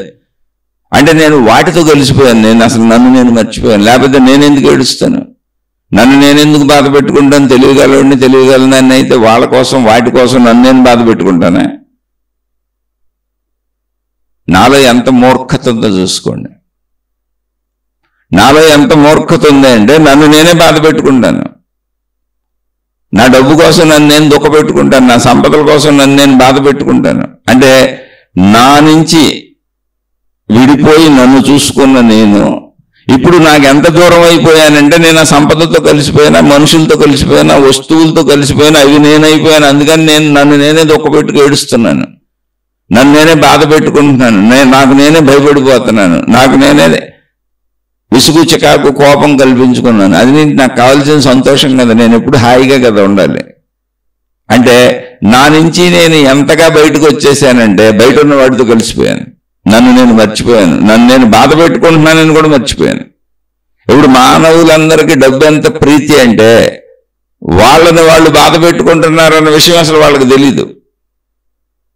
మానవులందరికీ వ్యసనములు ఎంత ప్రీతి అంటే, వాళ్ళని వాళ్లే బాధ పెట్టుకొని తాగుబోతులై వాళ్ళని వాళ్ళు నాశనం చేసుకుంటున్నారని తెలియదు, తిరుగుబోతులై నాశనం చేసుకుంటున్నారని తెలియదు. ఏ వ్యసనమైనా వాళ్ళకు వాళ్లే హాని చేసుకుంటున్నారని వాళ్ళకి తెలియదు. ఎందుకంటే ఆ విషయంతో అంత మమేకమైపోయారు. నిజంగా నాతో నేనుంటే నాకు నేను ఎందుకు హాని చేసుకుంటాను? నేను హాయిగా ఉండాలని కదా అనుకుంటాను. కాదు, నేను దాంతో కలిసిపోయాను. నా నుంచి విడిపోయి వ్యసనంతో కలిసిపోయాను. అదే వ్యసనం అవుతుంది. డబ్బు అయితే డబ్బు, కోరికలు అయితే కోరికలు, లేదా కుటుంబ సభ్యులు కావచ్చు. కొంతమందికి పెళ్ళం పిచ్చి, కొంతమందికి మొగుడు పిచ్చి, కొంతమందికి పిల్లలు పిచ్చి, కొంతమందికి తాగుడు పిచ్చి, కొంతమందికి డబ్బు పిచ్చి. ఈ డబ్బు పిచ్చి వాళ్ళు అందరినీ వదిలిపెట్టి డబ్బు పోగేసుకుంటూ ఉంటారు. అంటే నేను డబ్బుతో కలిసిపోయింది, వీళ్ళ దగ్గర లేదు అసలు. అది నేను నాతో లేదు, డబ్బుతో కలిసిపోయింది. నేను నాతోనే ఉంటే, నా ఎరుకలోనే ఉంటే, నేనుతో నేను ఎప్పుడూ కలిసే ఉంటే, నేను హాయిని కదా నాకు ఇచ్చుకుంటాను, నేను శాంతిని కదా నాకు ఇచ్చుకుంటాను, నేను ప్రశాంతతను కదా నాకు ఇచ్చుకుంటాను. అందుకని నువ్వు తెలుసుకుంటే ఇది విషయం. అంతే తప్ప మీరేదో అనంతం అయిపోతారు, మీకు మహిమలు వస్తాయి, మాయలు వస్తాయి, అద్భుతాలు వస్తాయి, అదేం రావు. అలా ఏం జరగదు అసలు ఇక్కడ. అందుకే తెలియని దాని గురించి ఎంతమంది ఎన్నో తెలిసినట్టు చెబుతూ ఉంటారు. బోల్డు మంది దేవుళ్ళని సృష్టించారు, దేవతలను సృష్టించారు, మతాలు సృష్టించారు, మార్గాలు సృష్టించారు, మహిమలు మాయలు అద్భుతాలు సృష్టించారు. ఎవరు ఏం చెప్పినా జనం అలా చూస్తూ ఉంటారు. ఎందుకంటే తెలియదు కనుక. చెప్పేవాళ్ళకి తెలియదు, వినేవాళ్ళకి తెలియదు, దానికి నిర్ధారణ లేదు కనుక. కొంచెం తెలుసుకుందామంటే ఒక జామ పండులాగా, ఒక యాపిల్ లాగా, లేదా ఒక చెట్టులాగా, ఒక పుట్టలాగా, ఒక మనిషిలాగా నిర్ధారణ లేదు. దానికి ఒక దృశ్యం తెలియదు, దానికి ఒక రూపం లేదు, దానికి ఒక వాసన లేదు, దానికి ఒక శబ్దం లేదు, దానికి ఒక రుచి లేదు, దానికి ఒక స్పర్శ లేదు. ఎలా తెలుసుకున్నాను? అందుకని ఎవరేం చెప్పినా నేను వింటూ ఉంటాను. కాదు, ఒకవేళ నేను తెలుసుకోవాలి అని అనుకుంటే నీటి బిందువు సముద్రాన్ని తెలుసుకున్న రీతిలోనే ఉంటుంది. అది నీటి బిందువులన్నీ ప్రయాణించుకుంటూ మార్గ మధ్యంలో కబుర్లు చెప్పుకుంటూ, ఇందాక చెప్పుకున్నాం ఇంకా, మతాలు పెట్టుకున్నాయి, మార్గాలు పెట్టుకున్నాయి, సాధన విధానాలు పెట్టుకున్నాయి. అందులో గురు నీటి బిందువులు బోధలు చేస్తున్నాయి, మాతాజీల నీటి బిందువులు బోధలు చేస్తున్నాయి. మొత్తానికి అన్ని ప్రయాణిస్తున్నాయి. ఎక్కడికి? సముద్రానికి. అన్ని కిందకే వస్తున్నాయి పైన ఆకాశంలోంచి. ఈ మధ్యలో ఇవన్నీ చెప్పుకున్నాయి. వచ్చి అన్ని డమడమడమడమన సముద్రంలో పడిపోయినాయి, టపటపటపటప అందులో కలిసిపోయినాయి. ఇప్పుడు ఎవరున్నారు అక్కడ? గురు బిందువులు ఉన్నాయా? మత బిందువులు ఉన్నాయా? శిష్య బిందువులు ఉన్నాయా? ఎవరున్నాయి? వీళ్ళ బోధలు ఏమైనాయి అసలు? ఇప్పుడు ఎవరికైనా సముద్రం తెలుస్తుందో చెప్పండి? తెలీదు. సముద్రంలో కలుస్తూనే ఉంది. కలిసినాక తెలియదు. ఇక నాలోకి నేను పూర్ణంగా కలిసిపోయినాక నా గురించి కూడా నాకు తెలియదు. అదే గాఢ నిద్ర, అదే మోక్షం, అదే మోక్షం. నా గురించి కూడా నాకు తెలియదన్న విషయం బాగా తెలుస్తుంది అంతే. అందుకే మీరు చూడండి, ఏ మహాత్ములైనా మహనీయులు, మీరు భూమి మీద పుట్టినోళ్ళు ఎవరైనా జీవన్ముక్తులైన మహాత్ములు చూడండి, నిజమైన జీవన్ముక్తులైన మహాత్ములు శరీరంతో జీవించిన జీవన విధానం జీవన్ముక్తులని చెప్పారు తప్ప మహిమలు, మాయలు, అద్భుతాలు, ఆ గ్రహం మీద ఎవరున్నారు, ఈ గ్రహం మీద ఎవరున్నారు, సృష్టి అంతా అసలు ఏంటి, ఎందుకు జరుగుతుందో ఏం చెప్పలా. వాళ్ళు జీవించిన జీవన విధానంలో మేము మనుషులం అంటే శరీర భావన సంపూర్ణంగా కలిగిన మనుషులు మాత్రం కాదు అని ప్రూవ్ చేశారు. అంటే శరీరానికి సంపూర్ణంగా అతుక్కుపోయిన మనుషులు కాదు, శరీర నశింపు మాకు భయం కాదు అని ప్రూవ్ చేశారు తప్ప మిగిలింది ఏం చెప్పలా. ఉన్న ఆత్మశక్తి అని పదం పెట్టుకున్నాం కనుక మేము ఆత్మశక్తి స్వరూపం అని ఉండొచ్చు, కానీ అది అనుభవం కాదు, పేరు అది. జాంపండులాగా తెలిసేది కాదు. నీలోకి నువ్వు పోమన్నారు అంతే, నాలోకి నేను పోవటం ఏంటి, రోజు పోతున్నాగా గాఢ నిద్రలో, మెలకువలో కూడా అలాగే పోమన్నారు అంతే, అలా ఉండమన్నారు. గాఢ నిద్రలో ఎలా ఉన్నావో మెలకువలో ఎలా ఉండమన్నారు అంతే. ఒకవేళ తెలిస్తే నీకు గాఢ నిద్రలో ఏం తెలిసిందో మెలకువలో కూడా అది తెలుస్తుంది. దాని గురించి అనేక మాట్లాడుకుంటున్నాం అంతే మనం. అంటే ఎప్పటికీ తెలియని విషయాన్ని గురించి తెలుసుకునే ప్రయత్నం చేస్తున్నాం. అది తెలుసుకోవాలి ఎప్పటి వరకు, ఎప్పటికీ తెలియదని తెలిసే వరకు. నీకు అది తెలియాలిగా, ఎప్పటికీ తెలియదని తెలియడమే మోక్షం. అప్పుడు ప్రయత్నం ఆపేస్తావు. ఎప్పటికీ తెలియని దాని గురించి ప్రయత్నం ఆపేస్తావు. అసంతృప్తితో కాదు, సంపూర్ణ సంతృప్తితో. ఎందుకంటే అది ఎప్పటికీ తెలియదు, అందుకే దాని పేరు అనంతము. మరి ఏంటి ఇప్పుడు ప్రయత్నం ఆపేస్తే ఏమవుద్ది? ఏమవద్దు. ప్రయత్నించినప్పుడు దానికి భిన్నంగా ఉన్నాను, ప్రయత్నిస్తున్నంతసేపు దానికి భిన్నంగా ఉన్నాను. దాన్ని కనుక్కోవాలంటే నేను ఒక శరీరం, నేను ఒక మనిషిని, నాకు శరీరం ఉంది కాబట్టి నేను ఆత్మశక్తిని కనుక్కుంటున్నాను. కనుక్కోవాలి, ఇప్పుడు నేను ఈ సాధనలు చేయాలి, నేను గురువుని, నేను మాతాజీని, నాకు ఈ మతం ఉంది, నాకు పలానా దేవుణ్ణి. నువ్వు దేవుడు అనుకుంటే దేవుళ్ళు కూడా వచ్చారుగా. లేదా పలానా దైవ భక్తుడిని, పలానా గురు శిష్యుడిని. గురువుని అనుకుంటావు, మా దేవుణ్ణి అనుకుంటావు, దేవత అనుకుంటావు, మతం అనుకుంటావు, మార్గం అనుకుంటావు, ఏదనుకుంటావు, మొత్తానికి దానికి విడిగా ఉంటావు. విడిగా ఉన్నోళ్లే బోధలు చేయగలుగుతారు, విడిగా ఉన్నోళ్లే బోధలు వినగలుగుతారు. విడిగా ఉన్నంతకాలం ఇవన్నీ కుదురుతాయి. మతాలు ఉండటం, మార్గాలు ఉండటం, దేవుళ్ళు ఉండటం, దేవతలు ఉండటం, సాధనలు ఉండటం, అనేక రకాలు మనం చెప్పుకోవటం, వాటన్నింటినీ అవునా కాదా అని లేకుండా ఒకళ్ళకొకళ్ళు వాదోపవాదాలు అహంకారాలతో చేసుకొని మాదిరేయటం, వాళ్ళ తప్పని తిట్టుకోవటం, లేదా ఎవరికి తోచింది వాళ్ళు నమ్మటం, ఇవన్నీ ఎంతవరకు ఉంటాయి అంటే విడిగా ఉన్నంతవరకు. ఈ విడిగా ఉన్నదే తెలుసుకునే ప్రయత్నం.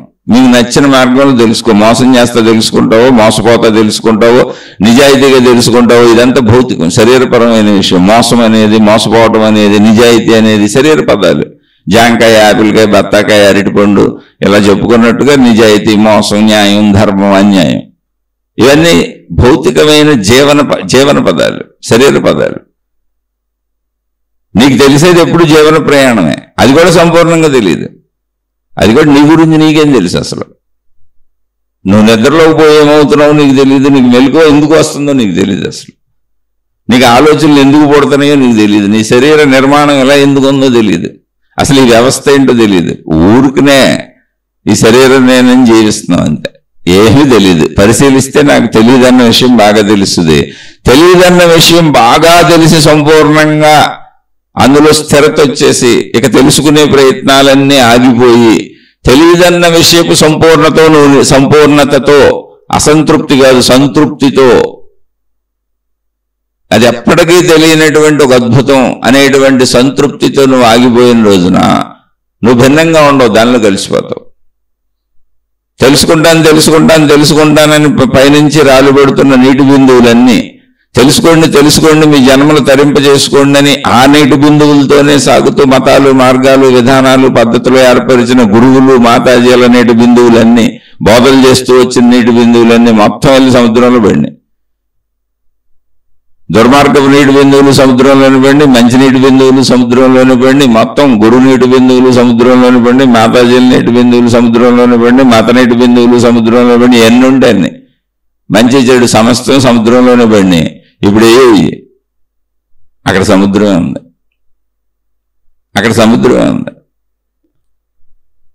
ఇప్పుడు తెలుసుకోవటం అనేది అసలు జరిగిందా? లేదు, కలుసుకోవటం జరిగింది. కలుసుకోవటం ఎప్పుడు జరిగింది? తెలుసుకుంటానని ప్రయాణించడంతో కలుసుకోవటం జరిగింది. అందుకని తెలుసుకునే ప్రయత్నం చేయండి. జీవించుకుంటూ వెళ్ళిపోతున్నాం. మీరు ఏం చేసినా చేయకపోయినా మరణానికి వెళ్తాం. అందరం అక్కడికి వెళ్తాం. తెలుసుకునే ప్రయత్నం చేస్తే ఏమవుతుంది అంటే అనంతపు అవగాహన కలుగుతుంది. ఏమని? ఎప్పటికీ తెలుసుకోలేనని. నాకు తెలియదు అన్న విషయాన్ని నేను బాగా తెలుసుకున్నానని తెలిసే వరకు తెలుసుకుంటూనే ఉండండి. అది పాండిత్యం. ఇప్పుడు నేను మీతో మాట్లాడేది కూడా పాండిత్యమే. అయితే ఇది నాది కాదు, ఎందరో మహాత్ములు చెప్పిందంటే. నా సొంతది అసలు ఏమీ లేదు ఇక్కడ. నా సొంతది ఎలా ఉంటుందండి? ఎవరి సొంతదే ఉండదు. ఉరికిన పిచ్చోళ్ళం కాకపోతే మనం పుట్టిన వాళ్ళు అందరూ పసిపిల్లలుగా పుట్టినప్పుడు అందరూ కామన్ మనుషులే. పుట్టిన వాళ్ళందరూ కామన్ కాదు, అందరూ పసిబిడ్డలుగా పుట్టిన వాళ్ళు కాదు, అందరూ ఆ పక్కన చుట్టూ ఉన్నోళ్ళని చూస్తూ పెరిగిన వాళ్ళు కాదు. వాళ్ళు భౌతిక విషయాలు అన్వేషించినా, భౌతిక విషయాలు ఆవిష్కరించినా, భౌతిక విషయాల్లో గొప్ప గొప్ప సైంటిస్టులు అయిపోయి గొప్ప గొప్ప వాళ్ళు అయిపోయినా, లేదా ఆధ్యాత్మికతలో గొప్ప గొప్ప వాళ్ళు అయిపోయినా, అవి మనం ఏర్పాటు చేసుకున్న భౌతిక ఆధ్యాత్మిక అనే పదాలే తప్ప చుట్టూ ఉన్నోళ్ళని చూసి నేర్చుకున్నాయి, ఆ ముందు తరాల వాళ్ళు అందించినవి చూసి నేర్చుకున్నాయి, ఆ నేర్చుకున్న వాటిని అలవాటు చేసుకొని వాటిని అభ్యసించి మళ్ళీ మనం మాట్లాడుతూ ఇది నాది అంటంలో అర్థమే ఉంది. అసలు శరీరమే నాది కాదు. మీరు జ్ఞానం దాకా వెళ్ళారు, పుస్తకాలు రాసేసి కాపీరైట్ వేసుకుంటాం. ఊరికి అది మనం చేసుకున్న ఏర్పాటు. సత్యంలో అది సత్యం కాదు, వ్యావహారిక సత్యం. అది శరీరమే నాది కాదు. అసలు శరీరం తల్లిదండ్రులు కలిస్తే వచ్చింది, అది వాళ్ళకే తెలీదు. ఉన్నది అలా జరుగుతుంది కాబట్టి జరుగుతుందాన్ని గుర్తించి మాట్లాడుకుంటున్నాం తప్ప అసలు ఏం జరుగుతుందో కూడా మనకు తెలీదు. ఈ తల్లిదండ్రులు కలిసినప్పుడు ఈ వీర్యకణం ఎప్పుడు తల్లిలోకి వెళ్ళింది, తల్లిలో వీర్యకణం దీంతో ఎప్పుడు కలిసి ఎవరికి తెలిసి ఇదంతా అలా జరుగుతున్న దాన్ని వివరించుకుంటున్నాం.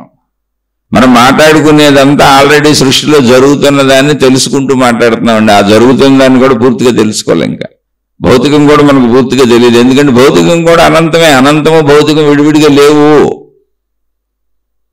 మీరు భౌతికంలో దేన్ని పట్టుకున్నా దాన్ని మనుషులు ఇంకా అన్వేషించుకుంటూ వెళ్తానే ఉంటారు. లేటెస్ట్ వస్తానే ఉంటుంది. అదే డెవలప్మెంట్, నాగరికత, సైన్స్ అభివృద్ధి చెందటం అంటే అదే. అంటే అభివృద్ధి అంటే ఏంటి? ఇంకా ముందుకు వెళ్తానే ఉంటుంది. అభివృద్ధి కాదు, పాడు కాదు. అన్వేషణ పూర్తి అవ్వలేదు అని అప్పటికీ పూర్తి అవ్వలేదు. ఎందుకు పూర్తి అవుతుంది? అనంతం కదా. మరి మీరు ఆలోచించండి. ఒక సెల్ ఫోన్ తీసుకోండి, ఒక్క సెల్ ఫోన్ తీసుకోండి, లేకపోతే మీ ఇంట్లో ఒక టీవీ తీసుకోండి. ఇంక ఇదే లాస్ట్ టీవీ, దీనికంటే కొత్త డెవలప్మెంట్లు రావు అని ఎవరన్నా చెబుతారేమో అడగండి. ఇంక ఇదే లాస్ట్ సెల్ ఫోన్, ఎంతకంటే ఇంకా కనుక్కోవడం అసంభవం అని ఎవరన్నా చెబుతారేమో కనుక్కోండి.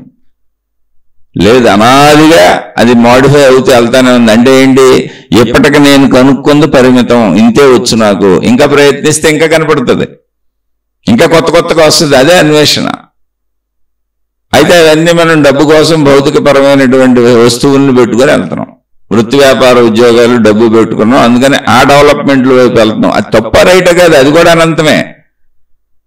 అది కూడా అనంతమే. ఓ సెల్ ఫోన్ మిమ్మల్ని అనంతానికి తీసుకెళ్తే కనుక్కొని కనుక్కొని కనుక్కొని కనుక్కొని కనుక్కొని ఇసుగు పుట్టి చచ్చా ఎన్ని కనుక్కునేది అనంతమే అని ఆగిపోయావు అనుకో, మోక్షంలోకి వెళ్ళిపోతావు.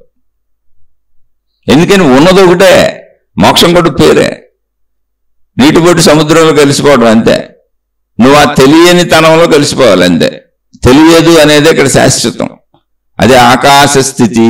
ఏమీ లేదు అక్కడ అంటున్నామే, అది ఏమీ లేకపోవటం కాదు, నాకు తెలియకపోవటం. ఆకాశం అంటే ఖాళీ, శూన్యం, ఏమీ లేదు. స్పేస్ ఉంది, నన్ను తిరగమంది, నేను తిరిగేస్తున్నాను.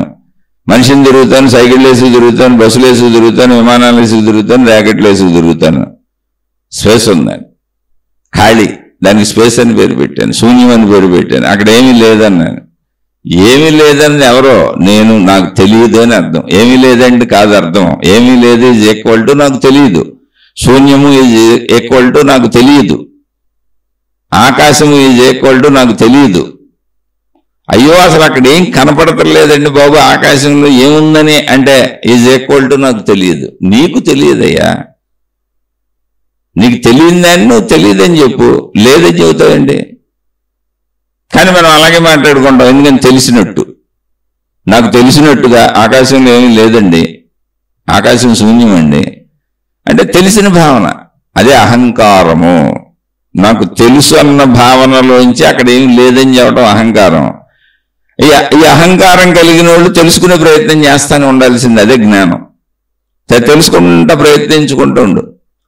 భౌతికం ఆధ్యాత్మికం నీ ఇష్టం, ఎందులో అయినా ముందుకు సాగుతూ ఉండు. సాగి సాగి సాగి సాగి సాగి సాగి సాగి సాగి నీకే తెలుస్తుంది, నాకు ఎప్పటికీ తెలియదని.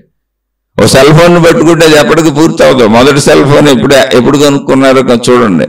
ఇప్పుడు మోడర్న్ సెల్ ఫోన్ ఏ స్థాయిలో ఉందో చూడండి. ఎన్ని సంవత్సరాలు ఎలా నడుస్తానే ఉన్నాయి చూడండి. ఇంకా ఎన్ని సెల్ ఫోన్లు వస్తాయి చూడండి. మనం కాదు, మనం చచ్చిపోయినా ఇంకా కోటాను కోట్ల మంది తరతరాలు, మన పిల్లల తరాలు, వాళ్ళ తరాలు సాగుతున్నా వ్యవస్థ సాగుతూనే ఉంటుంది. కానీ పేరు మారచ్చు, సెల్ ఫోన్ ఇంకో రూపం ధరించవచ్చు. ఒకప్పుడు సెల్ ఫోన్కి ముందు మామూలు ల్యాండ్ ఫోన్ ఉండేది. ఆ ల్యాండ్ ఫోన్ బోల్డ్ దశలు మారింది. ల్యాండ్ ఫోన్ కూడా బోల్డ్ దశలు మారి సెల్ ఫోన్కి వచ్చింది. ఇప్పుడు సెల్ ఫోన్ బోల్డ్ దశలు మారి ఇంకోటి అవుద్ది. కానీ అది ఫోనే. ఒకే దాన్ని పట్టుకుంటే నువ్వు అనంతంగానే సాగుతూనే ఉంటావు. అక్కడ కూడా భౌతికంలో కూడా నువ్వు అనంతంలోకి వెళ్ళి కలుస్తావు. ఇప్పుడు ఈ సైంటిస్టులు అందరూ ఒక రోజుకి అనంతంలో కలిసిపోతారు, మోక్షాన్ని పొందేస్తారు. కానీ ఆ పొందే వరకు ప్రయత్నిస్తూ ఉంటారు. తెలుసుకున్నాం అని చెబుతూ ఉంటారు. మళ్ళీ ఆ తెలుసుకున్నది ఇది కాదు అది కాదని మళ్ళీ దాన్ని పరిశీలిస్తూనే ఉంటారు, పరిశోధిస్తూనే ఉంటారు. అందుకని సైంటిస్టుల్లో కూడా చాలా మంది దైవశక్తిని నమ్ముతారు. దైవశక్తి అంటే విశ్వశక్తి. లేదు, మనం మించిన ఒక యూనివర్సల్ ఫోర్స్ ఉంది, అదే దీన్ని నడుపుతుంది అని నమ్ముతూ ఉంటారు. దాన్ని మన స్థాయిలో ప్రయత్నిస్తున్నాం అంతే, అది ఎప్పటికీ తెలియబడదు. ఇన్ఫినైట్, అనంతము.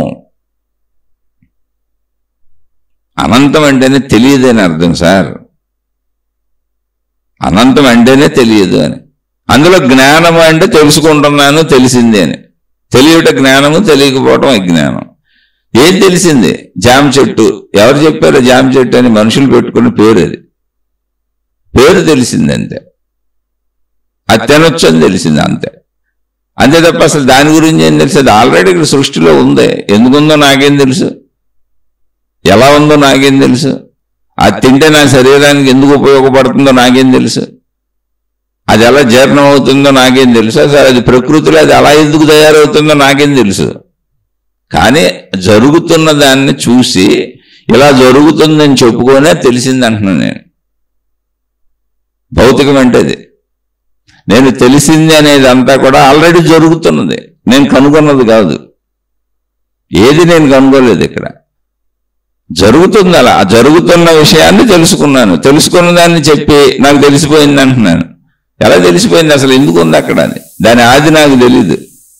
దాన్ని నేను అక్కడ ఉంచలేదు. అలాంటి దాన్ని నేను ఇంకోటి తయారు చేయలేను. వాడు జామ చెట్టును తయారు చేసినట్టు సృష్టించి పెట్టింది జామ చెట్టు. సహజంగా వాడుకుంటున్నాం మనం. ఆహార పదార్థాలు కానీ వినియోగ వస్తువులు కానీ అన్ని సృష్టిలో ఉన్నాయే.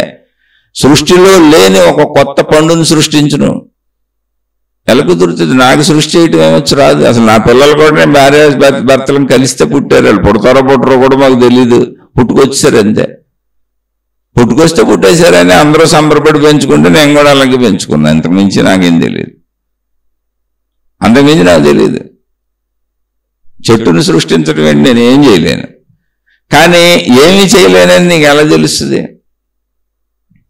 ఏమీ చేయలేననే విషయం నీకు ఎలా తెలుస్తుంది? చెయ్యి చెయ్యి చెయ్యి చెయ్యి, తెలుసుకో తెలుసుకో తెలుసుకో తెలుసుకో, ప్రయాణించు ప్రయాణించు ప్రయాణించు ప్రయాణించు. అనంతం అనే పదం నీకు అర్థమయ్యే వరకు ప్రయాణించు. తెలుసుకోగలను, తెలుస్తుందనే భావం ఎగిరిపోయే వరకు ప్రయాణించు. అహంకారం చచ్చిపోయే వరకు ప్రయాణించు. ప్రయత్నం ఆగిపోయే వరకు ప్రయాణించు. అలా ప్రయాణిస్తూనే ఉండు. నీ ప్రయత్నం ఆగిపోవాలి, నీ అహంకారం చచ్చిపోవాలి, నేనన్న భావన ఆగిపోవాలి. ఇంకా నా వల్ల కాదు బాబోయ్, ఇది అనంతం, నేను తెలుసుకోలేను అని నీకు సంపూర్ణంగా అణువణువు నిండిపోవాలి నీలో.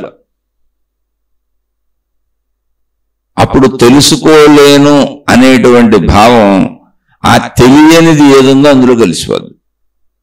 సముద్రంలో నీటి బొట్టు కలిసిపోయినట్టు ఆ తెలియని దాంట్లో కలిసిపోద్ది. భావలేనత. ఇంకా తెలియని దాని గురించి నేనేం చెబుతాను, అందుకే ఎవరు దాని గురించి చెప్పలేరు.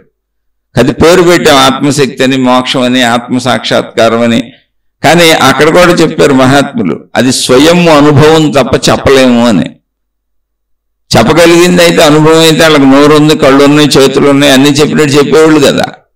కొన్ని ఇవ్వగలిగింది అయితే ఇచ్చేసేవాళ్ళు కదా. అది ఎవరికి ఇవ్వలేరు, ఎవరెవరికి చెప్పలేరు, ఎవరో దాని గురించి మాట్లాడటం కుదరదు. అది అనిర్వచనీయము, అవాంగ్మానస గోచరము. అనిర్వచనీయం అంటే వాక్కులతో చెప్పడం కుదరదు. అవాంగ్మానస గోచరము, వాక్యే కాదు మనసుతో కూడా ఊహించలేవు అని చెప్పారు. మనసుతో కూడా ఊహించలేవు, ఎందుకని ఊహలన్నీ ఆగిపోయినాక అందులో కలిసిపోతావు. ఊహలు ఉన్నంతకాలం ప్రయాణిస్తూ ఉంటాం. తెలియని దాంట్లో కలిసిపోయినప్పుడు తెలియని స్థితిలో లీనమైపోతావు. ఇక తెలియట అనేది ఉండదు, తెలుసుకోవడం అనేది ఉండదు, తెలుసుకోవాలన్నదే ఉండదు. అదే గాఢనిద్ర. నేనే నాకు తెలీదు. ఇంకా అసలు తెలియనప్పుడు గొడవ ఉంది, నేను లేకుండా పోయినప్పుడు గొడవ లేదుగా. అది మరణం కాదు. ఏ కోరిక లేని స్థితి, ఏ ఆలోచన లేని స్థితి, ఏ దుఃఖము లేని స్థితి, ఏ సుఖము లేని స్థితి. ప్రశాంతత, శాంతి, మౌనము, నిశ్శబ్దము. మీకు నిద్రలో హాయిగా ఉందా లేదా? ఉదాహరణలన్నీ మన జీవితంలోనే ఉన్నాయి. నిద్రలో హాయిగా ఉందా లేదా? హాయిగా ఉంది కాబట్టే కదా నిద్రపోతాం. అంటే నన్ను నేను కోల్పోయి నాలో నేనున్నానన్న ఎరుక కూడా లేకుండా పూర్తిగా నాలోనే నేను లీనమైపోయాను. నిద్ర ఏంటంటే ఏం జరగలే అక్కడ. నిద్ర అంటే ఏంటంటే నాలో నేను సంపూర్ణంగా లీనమైపోయాను. నాయన మెలకువలో కూడా నీలో నువ్వు సంపూర్ణంగా లీనమైపోవని చెబుతున్నారు. మోక్షం అంటే ఆత్మసాక్షాత్కారం అంటే ఎంత లీనం అవ్వాలి అంటే నేనున్నానని నాకు కూడా తెలియకూడదు. నేనున్నానని నాకు తెలిసిందంటే, మళ్ళీ రిపీట్ చేస్తున్నా, అద్భుతమైన సాధన ఇది. మీరు ఎలాగైనా చేసుకోండి, కానీ ఇది అర్థం అవటమే. దీనికి సాధనలు ఏముంటాయి? నా బోందా అర్థం అవటమే. అర్థమైతే ఆ స్థితిలో కూర్చునే ప్రయత్నం చేయి. అర్థం చేసుకునే స్థితిలో కూర్చునే ప్రయత్నం చేయండి. దానికేం ఇంకా దానికి జోడించబాక, రంగులు అద్దబాక, దానికి ఏం కల్పించబాక. అలా కల్పించినవే మతాలు, మార్గాలు, సాధనలు, విధానాలు, పద్ధతులు. రంగులొద్దుని. అది మనిషికి ఈజీ.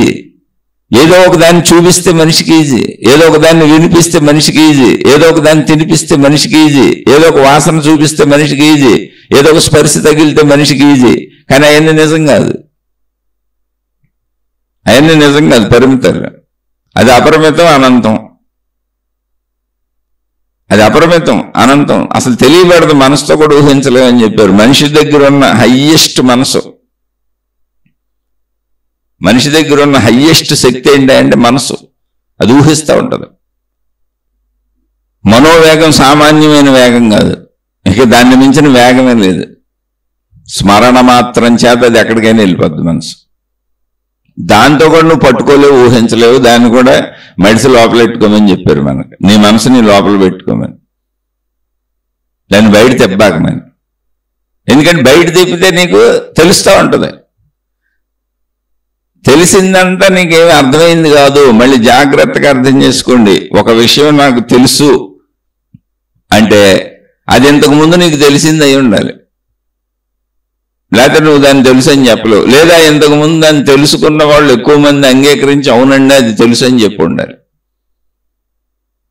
మనం మొత్తం జీవన శైలిలో ఈ ఆహార పదార్థాలు తినచ్చు, ఇదిగో ఈ రకంగా వస్త్రాలు కట్టుకోవచ్చు, ఈ రకంగా ఇవన్నీ వినియోగించుకోవచ్చు, ఇలా ఇళ్ళు నిర్మించుకోవచ్చు, ఇవన్నీ కూడా ఏంటి చేయొచ్చు అనేవి తెలుసుకున్నాం, మనం చేసుకుంటున్నాం. మిగిలిన చేయట్లేదు చూడండి. మిగిలిన చేయట్లేదు. ఎందుకంటే గాలిలో ఇప్పుడు ఇల్లు కట్టుకొని ఉన్నాం, భూమి మీద నడుస్తాం, గాలిలో నడవలేం. ఎందుకంటే గాలిలో నడవచ్చు అనేది ఎవరికి తెలియలేదు ఇంతవరకు. గాలిలో నడవచ్చు, గాలిలో పరిగెత్తవచ్చు, తెలియలే ఎవరికి. గాలి పీల్చి బతకాలి, ఆటోమేటిక్గా జరుగుతుంది. గాలి భోంచేసి ఆహార పదార్థాలు లేకుండా బతకొచ్చు అని ఇంతవరకు ఎవరికి తెలియలే. లేదా సూర్యరశ్మిని తిని బతకొచ్చు, ఎందుకంటే చెట్లు సూర్యరశ్మిని కిరణజన్య సంయోగ క్రియని చేసుకొని బతుకుతున్నాయి కదా. మనం కూడా అలా సూర్యరశ్మిని గ్రహించి బతకొచ్చు అని ఎవరికి తెలియలే. కానీ కొంతమంది చెబుతూ ఉంటారు వచ్చి, మేము గాలి భోజనం చేసి బతుకుతాం, సూర్యరశ్మితో బతుకుతాం. ఈ ఊరికి కల్పనలు సృష్టిస్తూ ఉంటారు. అవన్నీ నిజమైతే మనుషులు ఎందుకు ఎంత కష్టపడతాం? అసలు వృత్తి వ్యాపార ఉద్యోగాలు మానేసి అందరం చక్కగా ఆ గాలిలో తిరిగా సూర్యరశ్మిలో తిరిగితే సరిపోద్దుగా. నీళ్లు తాగి బతుకుతాం. ఏది అది కూడా ఒక గ్లాసు, ఓ చెంచా, ఒక చెంబు, రోజుకు 2-3 లీటర్లు. అదే నీళ్లు కదా, నీళ్లు తాగి బతుకుతాం కదా, నదిలో దూకామంటే సస్తాం, ఆ నీళ్ళలో మునిగామంటే సస్తాం. ఏ నీరు బతికిస్తుందో ఆ నీరు చంపేస్తుంది. కాబట్టి కొన్ని ప్రక్రియలు తెలుసుకున్నాం, అంతే. చేయొచ్చు, చేయకూడదు. ఆ తెలుసుకోవడం ఎప్పుడు పరిమితమే. అనంతాన్ని ఎలా తెలుసుకుంటావు? ఎందుకంటే అనంతం ఇలా ఉంటుందని ఎవరికి తెలియదు.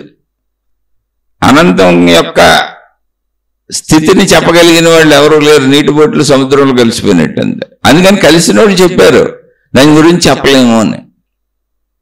మేమేం చెప్పినా భౌతికమే చెప్పగలమని. ఎందుకని చెప్పాలంటే అసలు రెండో వాడు ఉండాలి సార్. నిద్రలో ఎవడెవడికి చెబుతున్నాడు, కానీ నిద్ర ఆనందంగా ఉందిగా. నిద్రలో అసలు నేనే లేను కదా. నిద్రలో చెప్పేవాడు, వినేవాడు, చూసేవాడు మొత్తం అందరూ ఒకటైపోయారు. మొత్తం అందరూ ఒకటవటం కాదు, సృష్టి కూడా ఒకటైపోయింది, ఏకమైపోయింది. సృష్టి కూడా లేదు అక్కడ. నేను లేను, సృష్టి లేదు, అసలు ఇంత అనంతంగా అనంతం కూడా లేదు అక్కడ. అసలు అనంతం అన్న పదము లేదు, అనంతము లేదు, అసలు ఏమీ లేదు అన్నది ఉందండి నిద్రలో. అందుకే ఆనందంగా ఉంది. ఆ ఏమీ లేదన్నది ఏదుందో నిద్రలో అది ఉన్నది. ఆ లేదన్నదే ఉన్నదే. ఉన్నదంతా లేకుండా పోద్ది. ఉన్నదంతా లేని దాని నుంచే వచ్చింది. ఇప్పుడు లేదన్న స్థితి నుంచి మెలకు వచ్చింది. మెలకు ఏంటి మీకు స్పష్టంగా మళ్ళీ చెబుతున్నా, చాలా జాగ్రత్తగా అర్థం చేసుకోండి. 1కి 10 సార్లు వినండి. ఆ స్థితి మీకు అర్థమైతే మీరు అలా కూర్చుంటే చాలు.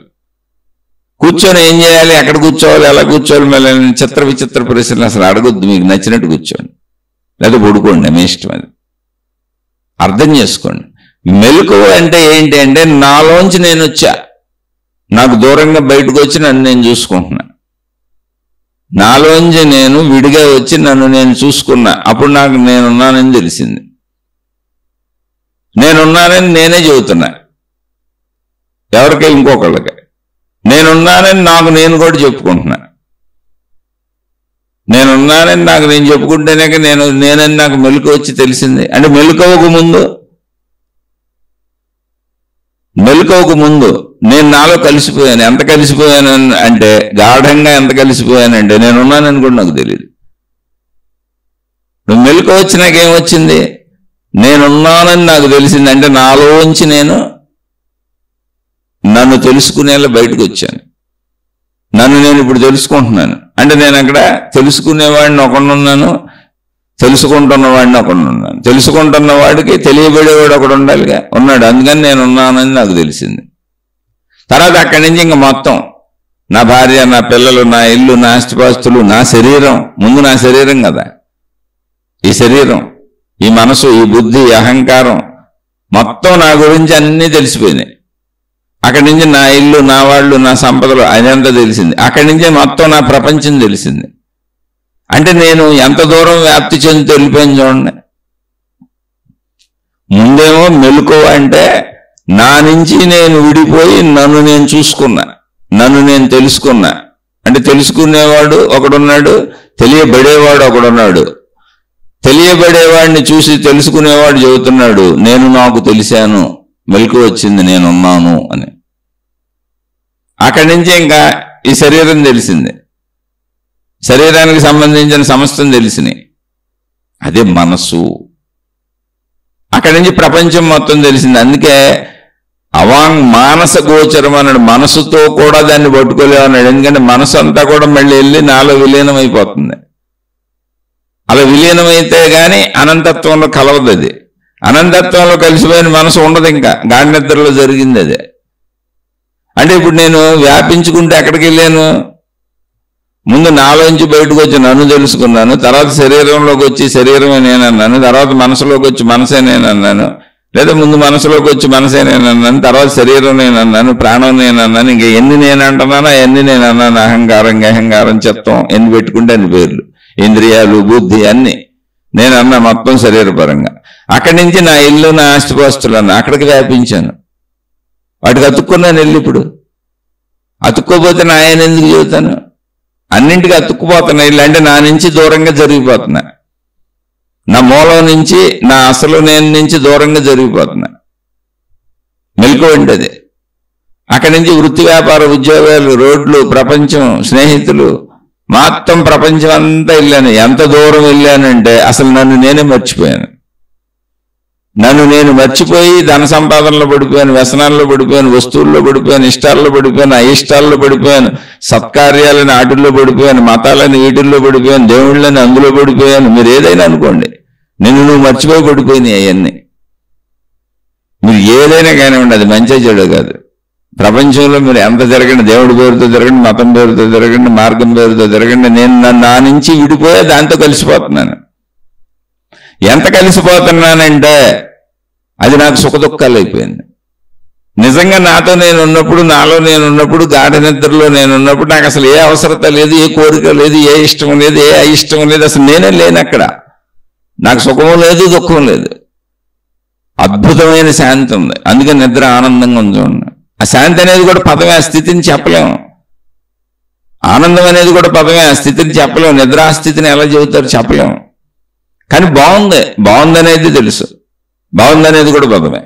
అందుకని మోక్ష స్థితిని చెప్పేటప్పుడు బాగుంది కాబట్టి కొంతమంది సచ్చిదానందం అన్నారు, కొంతమంది పరమానందం అన్నారు, కొంతమంది ఆత్మానందం అన్నారు. ఎవరికి తోచినట్టు వాళ్ళు చెప్పారు తప్ప అక్కడ ఏం లేదు. అది స్థితి బాగుంది, ఆనందంగానే ఉంది. ఎందుకంటే ఆనందం అనేది మనం వస్తువుల ద్వారా, మనుషుల ద్వారా పొందుతూ ఉంటాం కాబట్టి ఆనందంగానే ఉంది, దుఃఖంగా అయితే లేదు అక్కడ. కానీ నేను ఎప్పుడైతే నా నుంచి నేను విడిపోయి మెలకువ అన్న పేరుతో నన్ను నేను చూసుకుంటూ ఇంకా అనేకం చూసుకుంటూ వెళ్ళిపోయి అన్నింటితో మిళితమైపోయి వాటిని పట్టుకొని వాళ్ళతో కలిసిపోయి ఇదంతా నాది, నేను నాది, నా వాళ్ళు, నాకే కావాలి అనేటువంటి భావనల్లోకి వెళ్ళాను. సుఖదుఖాలకు లోనైపోతున్నాను. ఎందుకు సుఖదుఖాలకు లోనైపోతున్నాను? ఎంత సుఖదుఖాలకు లోనవుతాను అంటే ఎంత అతుక్కుపోతే అంత. అంటే నా నేనెళ్ళి ఆటికి అతుక్కుపోయింది, నా నేనెళ్ళి మా ఆవిడికి అతుక్కుపోయింది. ఇప్పుడు మా ఆవిడ నా మాట వింటే సుఖం, నా మాట వినకపోతే దుఃఖం. నా నేనెళ్ళి నా డబ్బుకు అతుక్కుపోయింది, అది పెరుగుతుంటే సుఖం, అది పోతే దుఃఖం. ఈ సుఖ దుఃఖాలు మళ్ళీ ఎంత స్థాయికి వెళ్ళిపోయిందంటే కొంతమంది వాళ్ళ నాళ్లే చంపేసుకుంటారు ఆత్మహత్యలు చేసుకొని, దుఃఖం భరించలేక. అంటే నన్ను నేనే చంపేసుకునే అంత.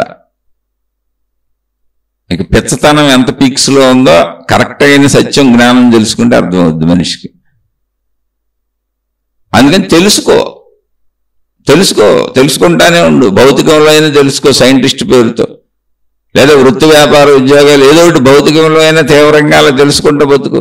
ఆధ్యాత్మికతలైనా తెలుసుకుంటూ బతుకు. తెలుసుకో. దేన్ని పట్టుకొని వెళ్ళు, భౌతికంలో వస్తువులను పట్టుకొని వెళ్ళు, ఆధ్యాత్మికంలో జ్ఞానాన్ని పట్టుకొని వెళ్ళు. తెలుసుకుంటూనే ఉండు. తెలుసుకోవటం ఆబ్బాక. అసలు తెలుసుకోవటానికే జన్మ, తెలుసుకోవటానికే శరీరం. అందుకే ఇంద్రియాలకి గ్రహణ శక్తులు ఉంది. తెలుసుకోవటానికి నువ్వు వద్దనే తెలుసుకుంటూనే ఉంటుంది, నువ్వు వద్దన్న సౌండ్లు వినపడుతూనే ఉంటాయి. నువ్వు కళ్ళు మూయగలవు, చెవులు మూయలేవు. నువ్వు వద్దన్న స్పర్శ తెలుస్తూనే ఉంటుంది, ఏదో ఒక స్పర్శ తగులుతూనే ఉంటుంది. నువ్వు ఆపలేవు చర్మస్పర్శని. తెలుసుకునే ప్రక్రియను నువ్వు ఆపలేవు. కొంచెం దాన్ని మందగింపజేస్తావు, కొంచెం దాన్ని ఎక్కువగా వ్యాపింపజేస్తావు, అంతే చేయగలవు. తెలుసుకునే ప్రాసెస్ని వేగం పెంచగలవు, తెలుసుకునే ప్రాసెస్ని వేగం తగ్గించగలవు, అంతకు మించి ఏం చేయలేవు. కానీ ప్రతిరోజు నువ్వు ఖచ్చితంగా తెలియని స్థితికి వెళ్తూ ఉంటావు, నిద్రస్థితి. తెలియని స్థితి అన్నప్పుడు అది ఎవరికే? మనుషులకి తెలియని స్థితి అంతే తప్ప అక్కడ ఏమి లేని స్థితి కాదు. మనిషి అక్కడ ఏమి లేదు, అది శూన్యము, అది ఖాళీ అంటున్నాడు అంటే వీడికి తెలిసినట్టు లేదు. వీడికి 5 రకాలుగానే తెలుసు, శబ్దస్పర్శ రూపరసగంధములుగా. వీడు పరిమితుడు. అందువల్ల ఆ పరిమితత్వంలో నాకు అది తెలియట్లేదు కాబట్టి అక్కడ ఏమి లేదంటున్నాడు. అక్కడ ఏమి లేదన్నకూడదు, నాకు తెలియదు అనాలి. అది సరైన పదం. నాకు తెలియదు అనేది సంపూర్ణత్వాన్ని పొందినప్పుడు అది మోక్షం. నాకు అసలు తెలియదు అనేది సంపూర్ణత్వాన్ని పొందేసి తెలుసుకునే ప్రాసెస్ ఆగిపోయినప్పుడు అది మోక్షం, అది ఆత్మసాక్షాత్కారం. ఇంకక్కడ ఏది ఉండదు, నిద్రాస్థితిని పోలిన స్థితి. మరణం నీకు భయం కాదు, ఎందుకంటే అసలు నీకు తెలియని వాడివి కదా నువ్వు. అసలు నువ్వు తెలియని వాడివి, నీకేం తెలియదు. నువ్వు ఉన్నావని తెలియదు, నువ్వు పోయావని తెలియదు. మరణంలో నీకు నిద్రలో నీకేం తెలుసు, ఉన్నావో పోయావో, అసలు నీ ఎరుక నీకు లేదు కదా. అది మోక్ష స్థితి. ఆ మోక్షంలో నన్ను చంపేసిన నాకేం ప్రాబ్లం లేదు. అందుకే బుద్ధ భగవానుడిని కత్తి తీసుకొని అంగుళీ మాలుడు నరికేస్తానని మెడ మీద పెట్టిన ఆయన ముఖంలో చిరునవ్వు చెదరలేదు. ఎందుకనండి, అసలు శరీర భావన లేదు. అద్భుతమైన తెలియని స్థితిలో, మోక్ష స్థితిలో కూర్చున్నారు. అది తెలియని స్థితి. అందుకే బుద్ధ భగవానుడు ఏ దేవుడి గురించి చెప్పడు, ఏ మతం గురించి చెప్పడు, ఏ మార్గం గురించి చెప్పడు, ఏ విధానం గురించి చెప్పడు. మనుషులు ఎలా మంచిగా బతకాలో చెప్పాడు అంతే. మనుషులు మంచిగా బతకడానికి అవసరమైనవి చెప్పారు నిజమైన వాళ్ళందరూ, లేదా నిన్ను నువ్వు తెలుసుకోమని చెప్పారు. సింపుల్ అంతే. అంతే తప్ప కొత్త సృష్టి చేయలే. మీరు బౌద్ధ మతం వచ్చింది అనుకుంటున్నారా? చాలా ప్రమాదకరం అది. ఏంటంటే బౌద్ధ మతం బుద్ధుడు చేసింది కాదు, మనుషులు చేసుకున్నారు. అంటే బౌద్ధ మతం ప్రమాదకరం అంటలా, మీరు అలా నమ్మితే చాలా ప్రమాదకరం అంటున్నా. ఏ మతాన్ని ఆ మహనీయుడు తయారు చేయలే. బౌద్ధ మతమే కాదు, ఏ మతాన్ని అయినా సరే. బౌద్ధ మతం అయితే ఇంకా క్రిస్టల్ క్లియర్గా ఉంది. ఆయన అసలు చెప్పాడు, నన్ను ఆరాధించొద్దు, నన్ను అనుసరించొద్దు, నా విగ్రహాలు పెట్టొద్దు, నేను అసలు గురువుని కాదు, నన్ను ఎవరో అనుసరించొద్దు, నేను ఊరికిన విషయాలు చెప్తాను, నాకు అనుభవం, నేను ఆ నిశ్చల నిర్మల స్థితిని పొందాను, గాఢ నిద్ర అనుభవాన్ని మెలకువలో తెచ్చుకున్నాను. దాన్ని నిర్వాణము అంటారు. అంటే మనసు ఆగిపోయిన స్థితి, మనసు లీనమైపోయింది. జస్ట్ శరీరం ఉంది తెలుసు, ఆ ఎరుకు ఉంటుంది కదా, కాబట్టి తిన్నాను, తాగాను, పడుకున్నాను అంతే. శరీరం పోయే వరకు నాకేం బాధలేదు శరీరం గురించి అసలు. ఎందుకంటే నేను తెలియని వాడిని, లేనివాడిని, నేను ఒక అనంతాన్ని. దాని గురించి వివరణ లేదు, తెలియటం ఉండదు, ఊహ కూడా కుదరదు. నేను లేనివాడిని, లేని దాంట్లో కలిసిపోయాను, తెలియని దాంట్లో కలిసిపోయాను. ఇప్పుడు తెలియని దానికి లేని దానికి చావు బాధ ఏంటి? అసలు లేదు కదా అది. అదే మోక్షము. చాలా గందరగోళంగా మీకు అనిపించవచ్చు, కానీ 1కి 10 సార్లు వినండి. గబగబ మళ్ళీ ప్రశ్నలు వేసేబాకండి. ఇది వినేసి ఒక్కసారి వినేసి ప్రశ్నలు వేసేబాకండి. 10 సార్లు వినండి, 100 సార్లు వినండి, మీకు అర్థమయ్యే వరకు వినండి. అర్థమైన వాళ్ళు కామెంట్లు పెట్టండి, అర్థం కాని వాళ్ళు మళ్ళీ ప్రశ్నలు అడగని చెప్పుకుందాం, ఏం తప్పు లేదు. కానీ ఒక్కసారికి ఇది అర్థమయ్యేది కాదు. మీరు 100 సార్లైనా వినాలి కనీసం దీన్ని. అప్పుడు కూడా అర్థం కాకపోతే, అర్థమైతే కామెంట్ పెట్టండి, అర్థం కాకపోతే ప్రశ్న అడగండి. ఒకసారి అడిగేబాకండి, అది మీ తొందరపాటు అవుతుంది. 2 సార్లు 3 సార్లు 10 సార్లు కూడా అడిగేబాకండి, అది మీ తొందరపాటు అవుతుంది. ఎందుకంటే ఇప్పటికి 2000 శీర్షికలు పైన అయినాయి. సీరియల్ నెంబర్ మీకు తక్కువగా కనపడవచ్చు, కానీ శీర్షికలు అయితే 2200 2400 దాటేసినాయి. చెప్పుకుంటూనే ఉన్నాం, ఎప్పటికీ చెప్పుకోవచ్చు దీన్ని. నాకు ఒకవేళ 1000 ఏళ్ళ ఆయుష్ ఇచ్చాడు అనుకోండి, సృష్టి ఇచ్చింది భగవంతుడు ఇచ్చాడు అనుకోండి, 1000 ఏళ్ళు ఎలాగే మాట్లాడుకుంటూ ఉంటాం. కానీ సామాన్యులమే, ఏదో తెలిసింది తెలియని దాని గురించి 1000 ఏళ్ళు ఏంటి, 1,000,000 సంవత్సరాలు మాట్లాడుకున్నా ఏదో ఒకటి మాట్లాడుకుంటూ ఉండొచ్చు. అది తెలిసింది ఎట్ట అవుతుంది? తెలియని దాని గురించి ఎంత మాట్లాడుకున్నా అది తెలియందే. అందుకే ఎన్ని మతాలు పుట్టినా, ఎన్ని మార్గాలు పుట్టినా, ఎంతమంది దేవుళ్ళు వచ్చినా, ఎంతమంది గురువులు వచ్చినా, ఎన్ని కొత్త కొత్త విధానాలు వచ్చినా, ఎన్ని రకాలుగా చెబుతున్నా, అన్నిటినీ అందరూ అంగీకరిస్తూ అన్నిటికీ సమూహాలు ఏర్పడుతూ ఎందుకు పోతాయి అంటే అది తెలియంది కాబట్టి. ఎలా అయినా తెలియబడుతుందేమో అనుకుంటున్నారు వాళ్ళు, అంతే, అది తెలియంది. కానీ వెళ్ళాలి. ఎప్పటి వరకు వెళ్ళాలి? అసలు ఇది తెలియబడదు అనే విషయం నీకు తెలిసే వరకు వెళ్ళాలి, నువ్వు అలసిపోయే వరకు వెళ్ళాలి. ఇంక నేను అసలు ప్రయాణించను అని నీకు అర్థమయ్యే వరకు వెళ్ళాలి. ఇది తెలియబడదు అని నీకు సంపూర్ణంగా తెలిసే వరకు వెళ్ళాలి. అప్పుడు నువ్వు అందులో కలిసిపోతావు. తెలియబడింది అని ఆగిపోయినప్పుడు ఏమైంది? కలిసిపోయావు. తెలుసుకుంటానంటే వేరుగున్నావు, నువ్వు దాని నుంచి వేరుగున్నావు. నువ్వు తెలుసుకోవాలంటే విడిగా ఉండాలి. నువ్వు ఎవరినైనా చూడాలంటే వాళ్ళకి ఎదురుగా నువ్వు ఉండాలి, నీకు ఎదురుగా వాళ్ళు ఉండాలి, వేరువేరుగా ఉండాలి, వేరువేరుగా ఉండాలి. నువ్వెవరిని చూడక్కర్లేదు అనుకున్నావు అనుకో, ఏం అక్కర్లేదు, అసలు నువ్వు నీలో నువ్వు ఉంటావు అంతే. రెండవది ఉండదు అక్కడ. తెలుసుకోవాలనుకున్నాడల్లా ఆత్మకు విభేదం అయిపోతాడు, మోక్షానికి విభేదం అయిపోతాడు, ఆత్మ సాక్షాత్కారానికి విభేదం అయిపోతాడు, రెండవవాడు అయిపోతాడు. స్త్రీలైనా పురుషులైనా విషయం చెబుతున్నాను, రెండవదిగా మారిపోతారు. మీరు తెలుసుకునేది ఉంటుంది, తెలుసుకోవాల్సింది ఉంటుంది, తెలుసుకుంటున్న వాళ్ళు ఉంటారు. కాదు, అది తెలియంది అని నిర్ణయం చేసుకో. అయితే ఇలా కాదు, ప్రయత్నించి నిర్ణయించుకోవాలి. తెలుసుకొని నిర్ణయించుకోవాలి. అందుకే జనన మరణ చక్రం ఆగదు. పునరపి జననం పునరపి మరణం పునరపి జననీ జఠరే శయనం. నువ్వు ఎన్ని జన్మలెత్తైనా ఇది తెలుసుకోబడేది కాదు, తెలియనిది. తెలుసుకునేది కేవలం శరీరం మాత్రమే. శరీరం పరిమితంగా తెలుసుకుంటుంది, అది జంతువైనా మనిషి అయినా. సృష్టి ఆటదే, సృష్టి అదే. ఈ ఆట ఎందుకని మళ్ళీ ప్రశ్న బాగండి, ఎవరికి ఆట ఇది? అనుకుంటున్నోడికి. ఇది అర్థమైనోడికి ఆట ఎందుకు ఉంటుంది? తెలియని దాంట్లో ఉండిపోదాం. గాఢ నిద్రలో హాయిగా లేదు, నిద్రలో హాయిగా ఉందిగా. ఆ నిద్ర అనుభవం ఏంటి? తెలియనితనమే. నేనే నాకు తెలియదు అంటే నువ్వు ఎంత తెలియదు అనే స్థితికి వెళ్ళాలి అంటే తెలుసుకొని జ్ఞానంతో వెళ్ళాలి. ఎవరో చెప్పారని నమ్మేసి నాకు తెలియదు అంటలేండి, ఇక్కడ ఏమీ లేదంట అంటే అది మూఢ జ్ఞానం, మూర్ఖ జ్ఞానం, అది సరైన జ్ఞానం కాదు. జ్ఞానంతో వెళ్ళి ఎంత తెలుసుకున్నా అది తెలియనిది, అందుకే అనంతం అని పేరు పెట్టారు. అనంతంలో తెలుసుకోవటం అనేది ఉండదు, తెలియబడటం అనేది ఉండదు. తెలియటం, తెలియబడటం, తెలుసుకోవటం ఎప్పుడూ పరిమితత్వమే. ఇక ఈ పరిమితత్వాన్ని వదిలేస్తాను అనేటువంటిది ఇచ్ఛాపూర్వకంగా దానంతట అది నీలో జరిగినప్పుడు అది మోక్షము, ఆత్మసాక్షాత్కారం. తెలియని దాంట్లో కలిసిపోయావు, అందుకని దాని గురించి చెప్పలేవు. లేని దాంట్లో కలిసిపోయావు, అందుకని ఉన్నట్టుగా బతకలేవు. నువ్వు జీవన్ముక్తుడిగా శరీరంతో ఉన్నా లేనట్టుగానే బతుకుతావు. అది తెలియంది కాబట్టి దాని గురించి ఏం మాట్లాడవు. ఒకవేళ ఎవరైనా మాట్లాడితే శరీరంతో ఎలా బతకాలో మాట్లాడతారు. ఆ స్థితిని తెలుసుకోండి. అందుకని మహాత్ముల చరిత్రలు చదవండి, మహిమల మాయలు అద్భుతాలు కాదు, మంచి చదవండి. ఓ రమణ మహర్షి బోధ చదవండి. అంటే కల్తీ లేని బోధలు చదవాలి. కల్తీతో కూడిపోయినాయి కాదు, అది మనుషులు తయారు చేసినాయి. జీవన్ముక్తులు అనేవాళ్ళు కల్తీ లేని బోధ చదవండి. ఒక నిసర్గదత్త మహారాజు చదవండి. మాయల మహిమలు వద్దు, జస్ట్ జ్ఞానం. ఏం తెలిసింది అంటే అది చవటానికి వీలు లేనిది తెలిసింది. చవటానికి వీలు లేనిదంటే ఏంటి? చవటానికి వీలు లేనిది అంటే అర్థం ఏంటి? ఎప్పటికీ చెప్పలేము, అందుకే అనంతం దాని పేరు. అన్ని విషయాల్లో అది అనంతమే. విస్తీర్ణత అంటావా అనంతం, రూపం అంటావా తెలియదు అనంతం. ఏదైనా శబ్దస్పర్శ రూపరస గంధములు ఏది చెప్పు అనంతం. అనంతం అంటే అర్థం మాకు తెలియదని. అనంతం అంటే అర్థం మాకు ఏదో అది పెద్దదని అర్థమైపోయిందని కాదు. పెద్దదని అర్థమైతే ఎంత పెద్దదో చెబుతాంగా, లేదా చిన్నదని అర్థమైతే ఎంత చిన్నదో చెబుతాంగా. అనంతం అంటే అర్థం ఏంటంటే అది ఎప్పటికీ తెలియదు, అసలు మాకు తెలియదు. మాకు తెలియకపోవటమే కాదు, అది ఎప్పటికీ తెలియదు. ఎందుకంటే అనాదిగా మానవ జాతిలో దీని గురించి అందరూ ప్రయత్నిస్తూనే ఉన్నారు. అందరూ అనంతం అని చెప్పి వెళ్ళిపోయారు అంతే.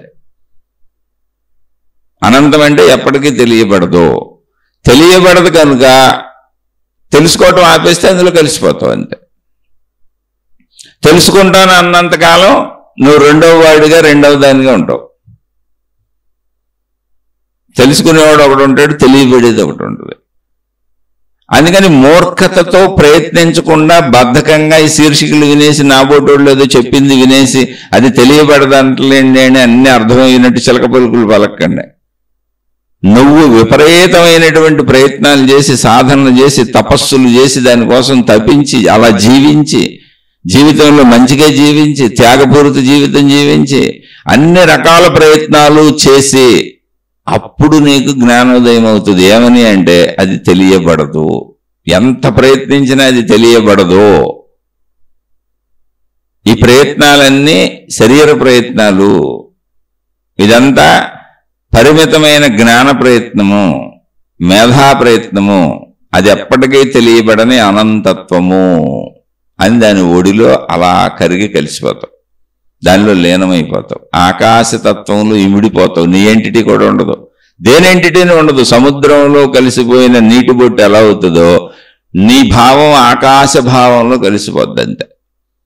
నీటి బొట్టు సముద్రంలో పడి సముద్రం అయిపోయింది, నీ భావం ఆకాశ భావంలో కలిసిపోయింది, అది ఆకాశం అయిపోయింది. ఇంకా నువ్వేం మాట్లాడతావు? ఆకాశం శూన్యం కదా, ఆకాశం ఏం మాట్లాడదు.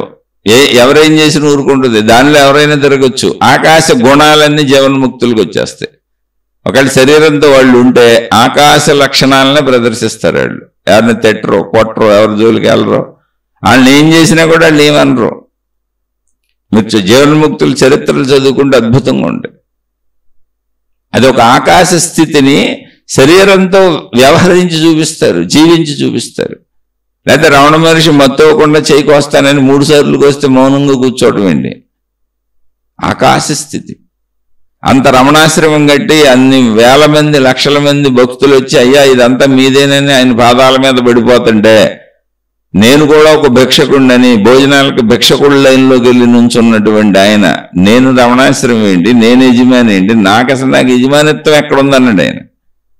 అసలు ఛాన్సే లేదు. నేను భిక్షకుడిని, నేను శరీరపరంగా భిక్షకుడిని అంతేనే వెళ్ళి భిక్షకుడి లైన్లో కూర్చున్నాను.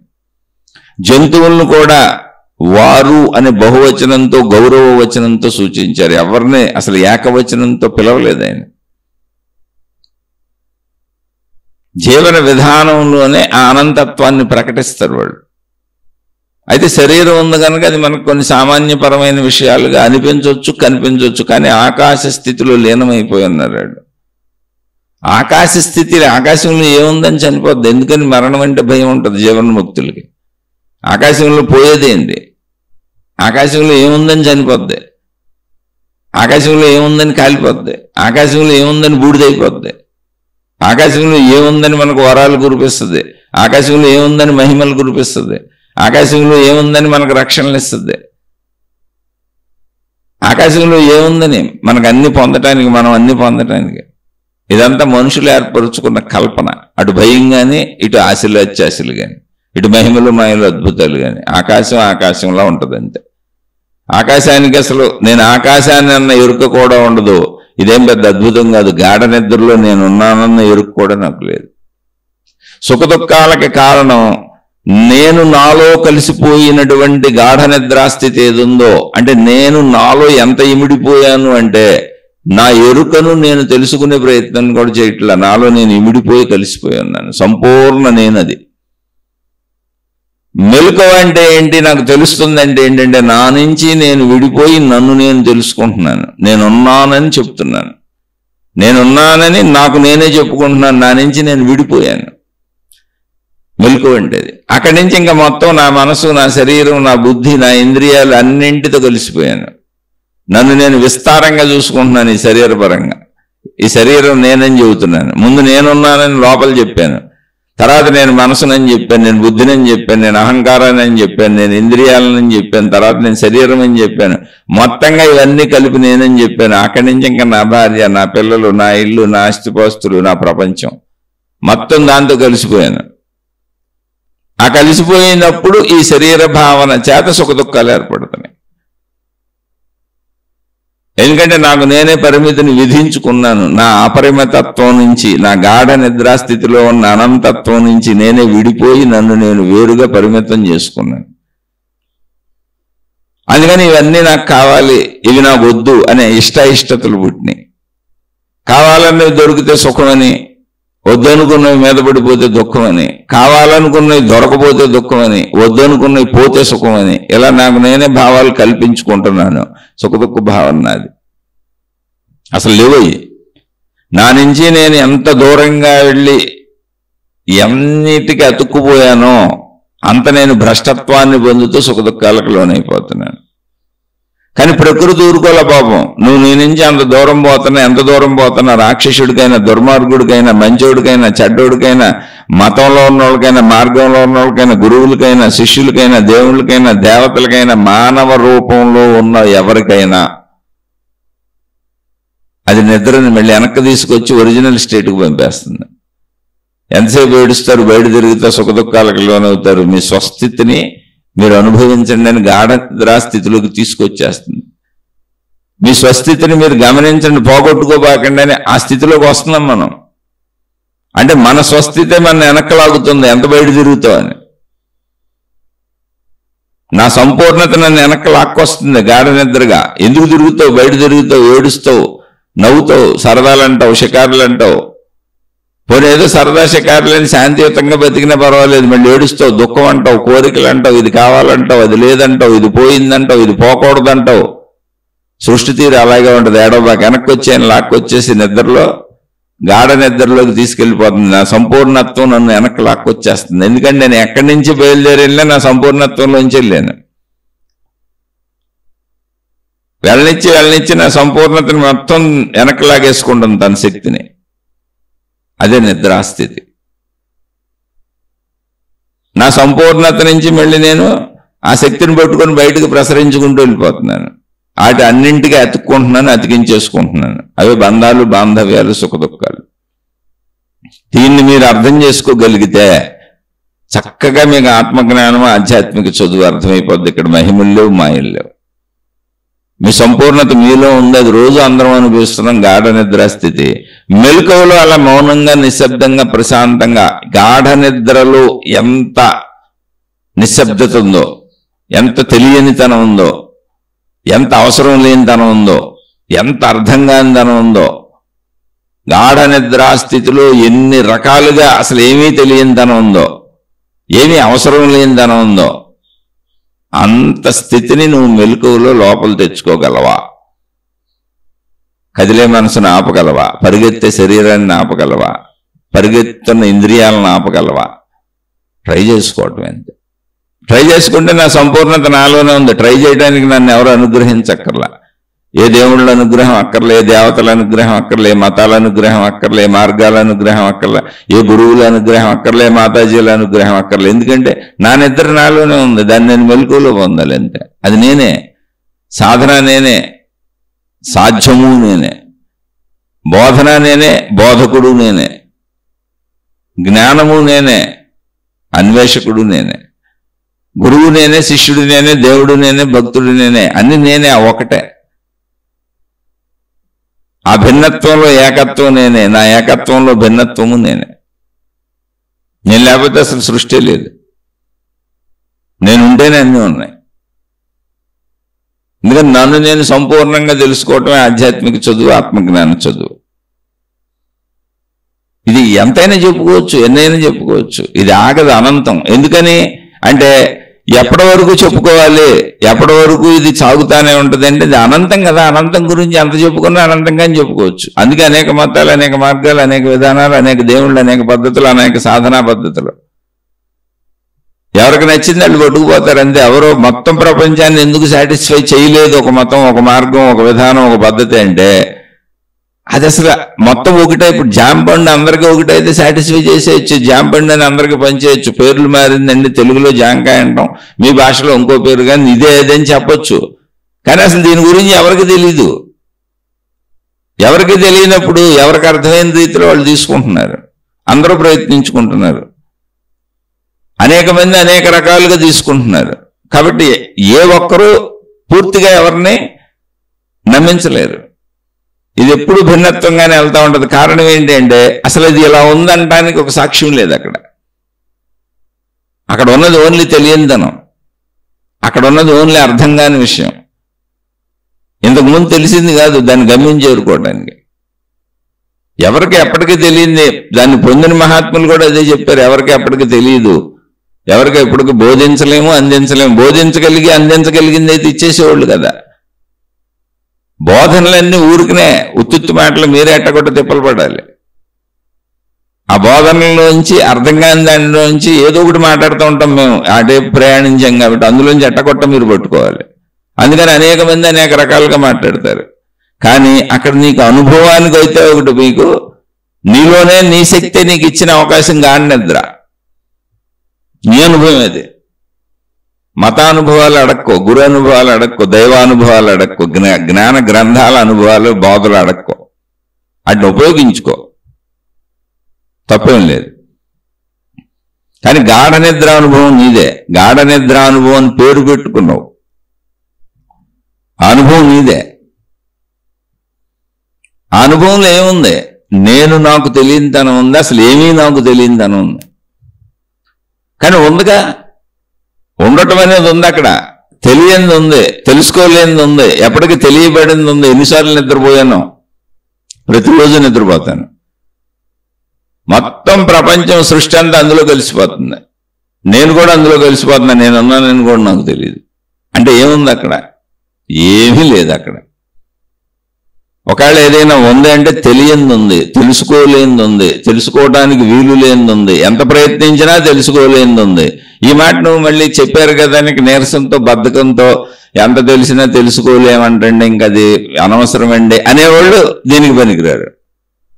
ఎంత తెలిసినా తెలుసుకోలేనిది ఏంటో దాన్ని తెలుసుకోలేనంత వరకు తెలుసుకుందాం అని ప్రయత్నించేవాళ్ళు దీనికి పనికొస్తారు. సాధనది. నువ్వు ఎన్ని రకాల సాధనలు చేసినా భౌతికమైనటువంటి విషయాలలో ప్రధానమైనది గుణమార్పు. చెడు నుంచి మంచిలోకి రావాలి.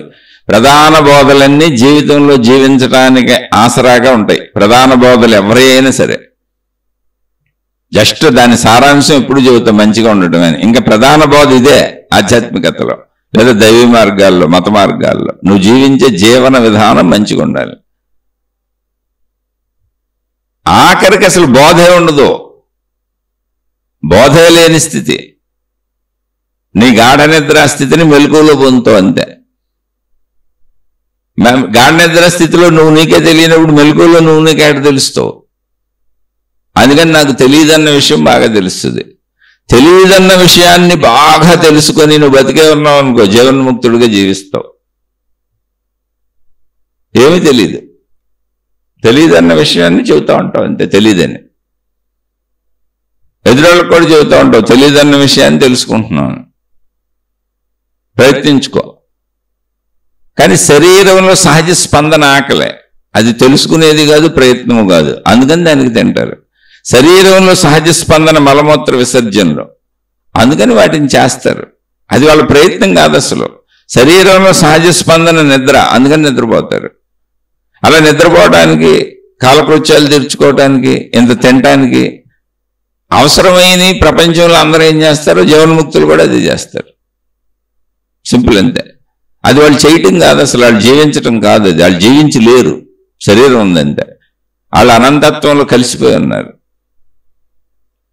వాళ్ళు గాఢ నిద్రా స్థితి ఏదుందో, మూలతత్వం ఏదుందో, మనిషి యొక్క సంపూర్ణత్వం ఏదుందో, నేను కూడా నాకు తెలియకుండా నాలో ఇమిడిపోయే నా లీనత ఏదుందో అందులో ఉన్నారు. వాళ్ళు ఆ స్థితిలో ఉన్నారు, ఆకాశ స్థితిలో ఉన్నారు. అందుకే ఆకాశ స్థితిలో ఏమీ లేదని చెబుతుంటాం. దమ్ము ఉంటే, ధైర్యం ఉంటే అందులో కలిసిపోవాలి. అందుకే మీకు ఒకవేళ కావాలంటే చాలా సింపుల్, ఆకాశ ధ్యానం చేసుకోండి. ఏమి లేదు, ఆకాశ ధ్యానం. మీ ఇష్టం వచ్చినట్టు కూర్చోండి, లేదా మీ ఇష్టం వచ్చినట్టు పడుకోండి. సౌకర్యవంతంగా ఉండండి, మెలకువలో ఉండండి. మీరు ఎలా ఉన్నా ఒకటే. ఏం చేయాలని మాత్రం అడగండి, మళ్ళీ వివరాలు అడగండి. ఇవన్నీ రకరకాలు అయిపోతాయి. మీరు ఎక్కడ కూర్చున్నారో అక్కడ, ఎక్కడున్నారో అక్కడ, మీరు పడుకుంటారో కూర్చుంటారో ఏదైనా చేయండి. మెలకువలో, ఎరుకలో, సంపూర్ణ స్పృహలో, నేను ఇప్పుడు సాధన చేస్తున్నానన్న సంపూర్ణ స్పృహలో ఉండి సాధన చేయండి. ఏంటది? అలా కూర్చొని మన చుట్టూ ఉన్న ఖాళీయే ఆకాశం, అందులో కరిగి కలిసిపోండి. అసలు నాకు శరీరం లేదు, నాకు మనసు లేదు, నాకు బుద్ధి లేదు, నాకు అహంకారం లేదు అనుకోమని కాదు, ఏమి అనుకోబాకండి. నేను ఊరికినే చెబుతున్నా మీకు. మొత్తంగా మీరు ఎంటీనెస్ కలిసిపోయింది అంతే. అలా కలిసిపోండి, మీరు ఆకాశం అయిపోయింది కాసేపు. ఒకవేళ నేను ఏమండి నాకు ఏ ఆధారత లేకపోతే సాధన చేయలేను, నాకు భావం కావాలి అంటే, ఈ జపాలు, ధ్యానాలు, ఇవన్నీ అనేక రకాల ప్రార్థనలు, ప్రేయర్స్ అన్ని ఆలంబన కోసం వచ్చినాయి. దేవుళ్ళు, దేవతలు, రూపాలు, విధానాలు అన్ని ఆలంబన కోసమే. అలా నాకు ఆలంబన లేకపోతే చేయలేకపోతున్నానంటే డెడ్ ఈజీ ఆలంబన ఇది. అన్నిటికంటే ఈజియెస్ట్ ఆలంబన ఏంటి? నీ సంపూర్ణ, నీ గాఢ నిద్ర స్థితిలో నువ్వు కలిసిపోతాం అంటే ఆకాశ స్థితి. అందుకే మహాత్ములందరూ ఆత్మజ్ఞాన మార్గంలో అనంత ఆత్మశక్తి యొక్క స్వరూపం ఏంటంటే ఆకాశమే అని చెప్పారు. నేనేం కొత్త కనుక్కొని చెబుతుంది కాదు, నేను అసలు అది పొందలేకపోయాను కూడా. ఇప్పుడు మీకు ఆకాశ ధ్యానం చెప్పాను, అది కూడా నేను చేయలేకపోయాను. ప్రయత్నిస్తూ ఉంటాను, మళ్ళీ చెబుతున్నా, ప్రయత్నిస్తూ ఉంటాను. ప్రయత్నం ఎప్పటి వరకు జరుగుతుంది అంటే, అది నాకు తెలియదు అన్నంత వరకు ప్రయత్నం సంపూర్ణంగా జరుగుద్ది. అది నా వల్ల కాదనేంత వరకు ప్రయత్నం సంపూర్ణంగా జరుగుద్ది. నన్ను నేను మర్చిపోయేంత వరకు ప్రయత్నం సంపూర్ణంగా చేయాల్సిందే. నువ్వు ఉండవు అక్కడ. ఇంకా ప్రయత్నిస్తున్నంతసేపు నువ్వు ఉంటావు. అందుకని ప్రయత్నించు. నువ్వు ఉన్నావు కాబట్టి ప్రయత్నించు. నువ్వు ఉన్నావని నీకు తెలుస్తున్నంత కాలం నువ్వు ప్రయత్నించాలి, సాధన చేయాల్సిందే. సాధన చేయగా చేయగా చేయగా చేయగా చేయగా నీకు ఒకటి తెలుస్తుంది, నువ్వు లేవు అని. నువ్వు లేవు అని తెలుస్తుంది నీకు. గాఢ నిద్ర స్థితిలో నువ్వు లేవు కదా, అది మెలకువలో తెలుస్తుంది, నేను లేనని. ఇది అనంతమని. అనంతంలో నేను ఎందుకుంటాను? నేను ఉన్నాను. నువ్వు లేని స్థితి తెలుస్తుంది, అప్పుడు అది అనంతం అయిపోద్ది. అప్పుడు అది జీవన్ముక్త స్థితి అయిపోద్ది. అప్పుడు తెలియని స్థితి అయిపోద్ది. తెలిసినట్టు మాట్లాడటం ఉండదు. ఇంకా అక్కడ తెలుసుకునే ప్రయత్నం దానంతట అదే అయిపోద్ది. అప్పటి వరకు నువ్వు తెలుసుకుంటా ఉండాల్సిందే. నేను లేననే స్థితి నీకు వచ్చే వరకు, నేనున్నానని నీకు తెలుస్తున్నంత వరకు అందరం ప్రయత్నించాల్సిందే. అందుకే నేను సామాన్యుడిని, నేను ప్రయత్నిస్తానే ఉన్నా. ఎందుకంటే నేనున్నానని నాకు తెలుస్తుంది. లేకపోతే మీకెందుకు చెబుతాను ఈ శీర్షికలు? అసలు ఈ శీర్షికలు మీకు చెబుతున్నంత కాలము నేను సామాన్యుడిగానే ఉంటాను. ఎందుకనంటే నేను చెబుతున్నాను, మీరు వింటున్నారంటే నేను నాకు తెలుస్తున్నాను. నాకు తెలుస్తూ నాకు శరీర భావన లేకపోతే అసలు చెప్పాలని ఎందుకు అనిపిస్తుంది? గాఢ నిద్రలో ఉన్నాడు ఎవరికేం చెబుతాడు? గాఢ నిద్రలో ఉన్నవాడు ఎవరికైనా ఏమైనా చెబుతాడా? చెప్పడు. పోనీ వాడికి ఎవరైనా ఏమైనా చెప్పగలరా? చెప్పలేరు. అసలు వాడు ఎక్కడ ఉన్నాడో వాడికి తెలుసా? తెలియదు. వాడికి అసలు గాఢ నిద్రా స్థితిలో ఏదైనా ఉందా? ఏమీ లేదు. ఆకాశం కూడా లేదా? ఆకాశం ఉండొచ్చు, ఎందుకంటే ఆకాశంలో ఎప్పుడూ ఏమి లేదు, మెలకువలోనూ ఏమి లేదు, నిద్రలోనూ ఏమి లేదు. ఆకాశం అనేది పేరేగా. గాఢ నిద్రా స్థితిలో ఎక్కడికి వెళ్తున్నావు నువ్వు? పోనీ అలాంటి స్థితిని పోలికగా మనం చెప్పుకునేది ఏమన్నా ఉందంటే ఆకాశ స్థితి. కాబట్టి మెలకువలో నువ్వు ఏంటి అంటే ఆకాశ స్థితి ఏమి లేదుగా, కలిసిపో నీ పక్కన ఉన్నటువంటి ఖాళీలో. శూన్యం అంటావా, ఖాళీ అంటావా, ఆకాశం అంటావా, ఆత్మశక్తి అంటావా, నీ ఇష్టం. పదం ఏదైనా పెట్టుకో. పడుకుంటావా, కూర్చుంటావా, నీ ఇష్టం. నన్ను అడక్కో, నుంచుంటావా, నీ ఇష్టం. నీకు ఎలా అయితే అలా అందులో కలిసిపో. ఆకాశ ధ్యానం. ధ్యానం అంటే ఏమి లేదు, ధ్యాస దాని మీదకి లయించి దాంట్లో కలిసిపోతాను అంతే. అప్పుడు నేను ఎక్కడ ఉంటాను? ఆకాశమే ఉంటుంది. ఆకాశం ఉందని నాకెక్కడ తెలుస్తుంది నేను లేనప్పుడు? ఆకాశం ఉందని కూడా నేను చెప్పలేను. చెప్పానంటే నేను ఉన్నానని అర్థం. నేను లేనండి ఆకాశం ఉందండి అని చెబుతున్నాను అనుకో, అప్పుడు నేను ఉన్నానని అర్థం. అలాగే గాఢ నిద్రలో నేను గాఢ నిద్రపోయానండి అని చెబుతున్నాను అనుకో, ఏంటి అర్థం? నేను మెలుకొని ఉన్నానని అర్థం. గాఢ నిద్రపోయాను ఎలా చెబుతాడు? నిద్రపోయేవాడు నేను నిద్రపోయాను ఎలా చెబుతాడు? నిద్రపోయేవాడు నేను నిద్రపోయానండి అని చెబుతున్నాడంటే అర్థం ఏంటి? వాడు మేల్కొని ఉన్నాడని అర్థం. అంటే వాడు ఉన్నాడు అక్కడ. ఇది చాలా సింపుల్, చాలా తేలిక, చాలా కష్టం. చాలా తేలిక ఏంటి అంటే నాకు అర్థమైంది కాబట్టి మీకు చెప్పగలిగాను. చాలా కష్టం ఏంటి అంటే నేను దాన్ని పొందలేకపోయాను. చెప్పడం వరకే వచ్చింది, దాన్ని పొందలేకపోయాను. పొందటం అసాధ్యమని కూడా అర్థమవుతుంది. కానీ నేను వదలను, ప్రయత్నిస్తూనే ఉంటాను. ఎందుకని? నేనున్నంతకాలం ప్రయత్నించాల్సిందే. నేనున్నానని నాకు తెలుస్తుందంటే ప్రయత్నించాల్సిందే. నా ప్రయత్నం దానంతటా అది ఆగిపోద్ది. ఎప్పుడంటే నేను లేకుండా పోయినప్పుడు. మరణం కాదు, నేనన్న భావన ఎగిరిపోద్ది. ప్రయత్నించి ఎగిరిపోద్ది ఒక రోజుకి. నిద్రలో ఎగిరిపోయినట్టుగా అది మెలకువలో ఎగిరిపోద్ది. అప్పుడు ఆటోమేటిక్గా ప్రయత్నించడం ఆగిపోద్ది. అది అందులో కలిసిపోద్ది. నీటి బొట్టు సముద్రంలో పడిపోయింది. సముద్రాన్ని కనుక్కుంటాను, తెలుసుకుంటాను, ప్రయత్నిస్తానని ఆకాశం నుంచి ఎన్ని గౌరులు చెప్పుకుంటా వచ్చినాయో ఆ కోటాను కోట్ల నీటి బిందువులు, ఎన్ని మతాలు పెట్టుకున్నాయో, ఎన్ని మార్గాలు పెట్టుకున్నాయో, ఎన్ని సాధనలు పెట్టుకున్నాయో, అందులో ఎంతమంది గురువులు, ఎంతమంది మాతాజీలు, మళ్ళీ ఆ గురువులకు ఎన్ని రకాల పేర్లు, వాళ్ళకి ఎన్ని శిష్య సమూహాలు, చక్కగా అందరూ ఎవరి కాళ్ళు, ఎవరి మతాలతో వాళ్ళు, ఎవరి గురువులతో వాళ్ళు, ఎవరి మార్గాల వాళ్ళు, ఎవరి సాధనలతో వాళ్ళు ఆ నీటి బిందువులన్నీ ఆకాశం నుంచి ప్రయాణించుకుంటూ వచ్చి సముద్రంలో పడిపోయినాయి. ఇక్కడ మనం ఎన్ని ఏర్పరచుకున్నా జరిగేది అంతే. మోక్ష సాగరంలో, ఆత్మసాగరంలో అవి పేర్లు. ఆకాశ గంగలో కలిసిపోతాం, మనం కలిసిపోతాం ఆకాశ గంగలో. కాస్మిక్ ఓషన్ చైతన్య సాగరంలో కలిసిపోతాం. ఆత్మశక్తి సాగరం, ఆకాశ సాగరంలో కలిసిపోతాం. అయితే ఇవన్నీ పదాలే. మళ్ళీ అందులో ఏదో అద్భుతం ఉందనుకోబాకండి, ఏమీ లేదు. నిశ్చల నిశ్శబ్దంలో ఉండిపోతాం అంతే. సింపుల్. నిద్రాస్థితి ఎలా ఉందో మెలకువలో అలాంటిది ఒకటి వస్తుంది. నేనన్న ఎరుక కూడా ఉండదు. నేనన్న ఎరుక లేని చోట సుఖం ఉండదు, దుఃఖం ఉండదు, బాధ ఉండదు, బంధం ఉండదు, అంటించుకోవటం ఉండదు, వదిలేయటం ఉండదు. అన్నీ నావిగానే ఉంటాయి. అసలు అంటే నేను అన్నీ నావిగా ఉన్న భావన కూడా ఉండదు. సంపూర్ణత ఉంటుంది అక్కడ. సంపూర్ణత ఉంటుంది, లోటుతో కూడిన భావన ఉండదు. ఆనందం అది. అందుకని నిద్ర ఆనందంగా ఉంటుంది. అందుకని మీరు నేనున్నంత వరకు ప్రయత్నం సాగాల్సిందే, ప్రయత్నం చేయాల్సిందే. ట్రై చేయండి, అర్థమైతే ప్రయత్నించి ఆచరించండి. మళ్ళీ చెబుతున్నా, ఈ శీర్షికను మాత్రం 1కి 10 సార్లు వినండి, 20 సార్లు వినండి, 100 సార్లు వినండి. అర్థం చేసుకోండి జాగ్రత్తగా. అప్పుడు కావాలంటే సందేహం వస్తే ప్రశ్న అడగండి. 1-2 సార్లు వినేసి మాత్రం ప్రశ్నలు ఇవ్వకండి. అర్థమైంది కామెంట్ పెట్టండి, చక్కగా అర్థమైన వాళ్ళు కామెంట్లు పెట్టండి. నాకు కూడా కొంత అర్థం అవుతుంది అసలు నేనేం చెప్పాను, మీకేం అర్థమైంది అని.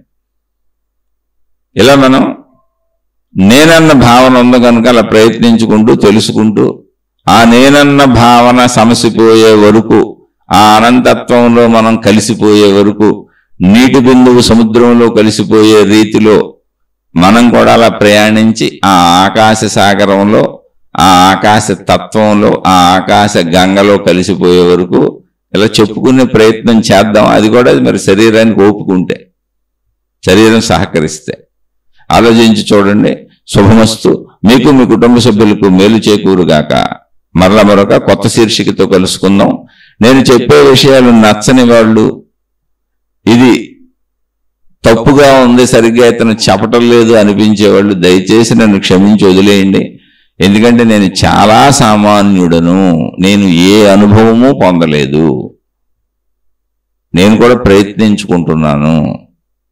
అది కేవలం మంచిగా ఉందామని, ఏదో ఆత్మసాక్షాత్కారం అయిపోద్దని కూడా కాదు, మంచిగా ఉందామని. ఆ ప్రయత్నంలో ఇవి కొంచెం కొంతమంది వింటున్నారు, చెప్పమంటున్నారు, వాళ్ళకి అర్థమవుతుంది అంటున్నారు. మేము గుణమార్పు చేసుకుంటాం, మాలో మంచి వైపు ప్రయాణం జరుగుతుంది, చెడును వదులుకుంటాం అని కామెంట్లు పెడుతున్నారు. కాబట్టి ఆనందంగా చెబుతున్నాను. వాళ్ళు మేము కలిసి సాగుతాం. నచ్చని వాళ్ళు చక్కగా మీకు నచ్చిన వాళ్ళతో కలిసి సాగిపోండి. శుభమస్తు.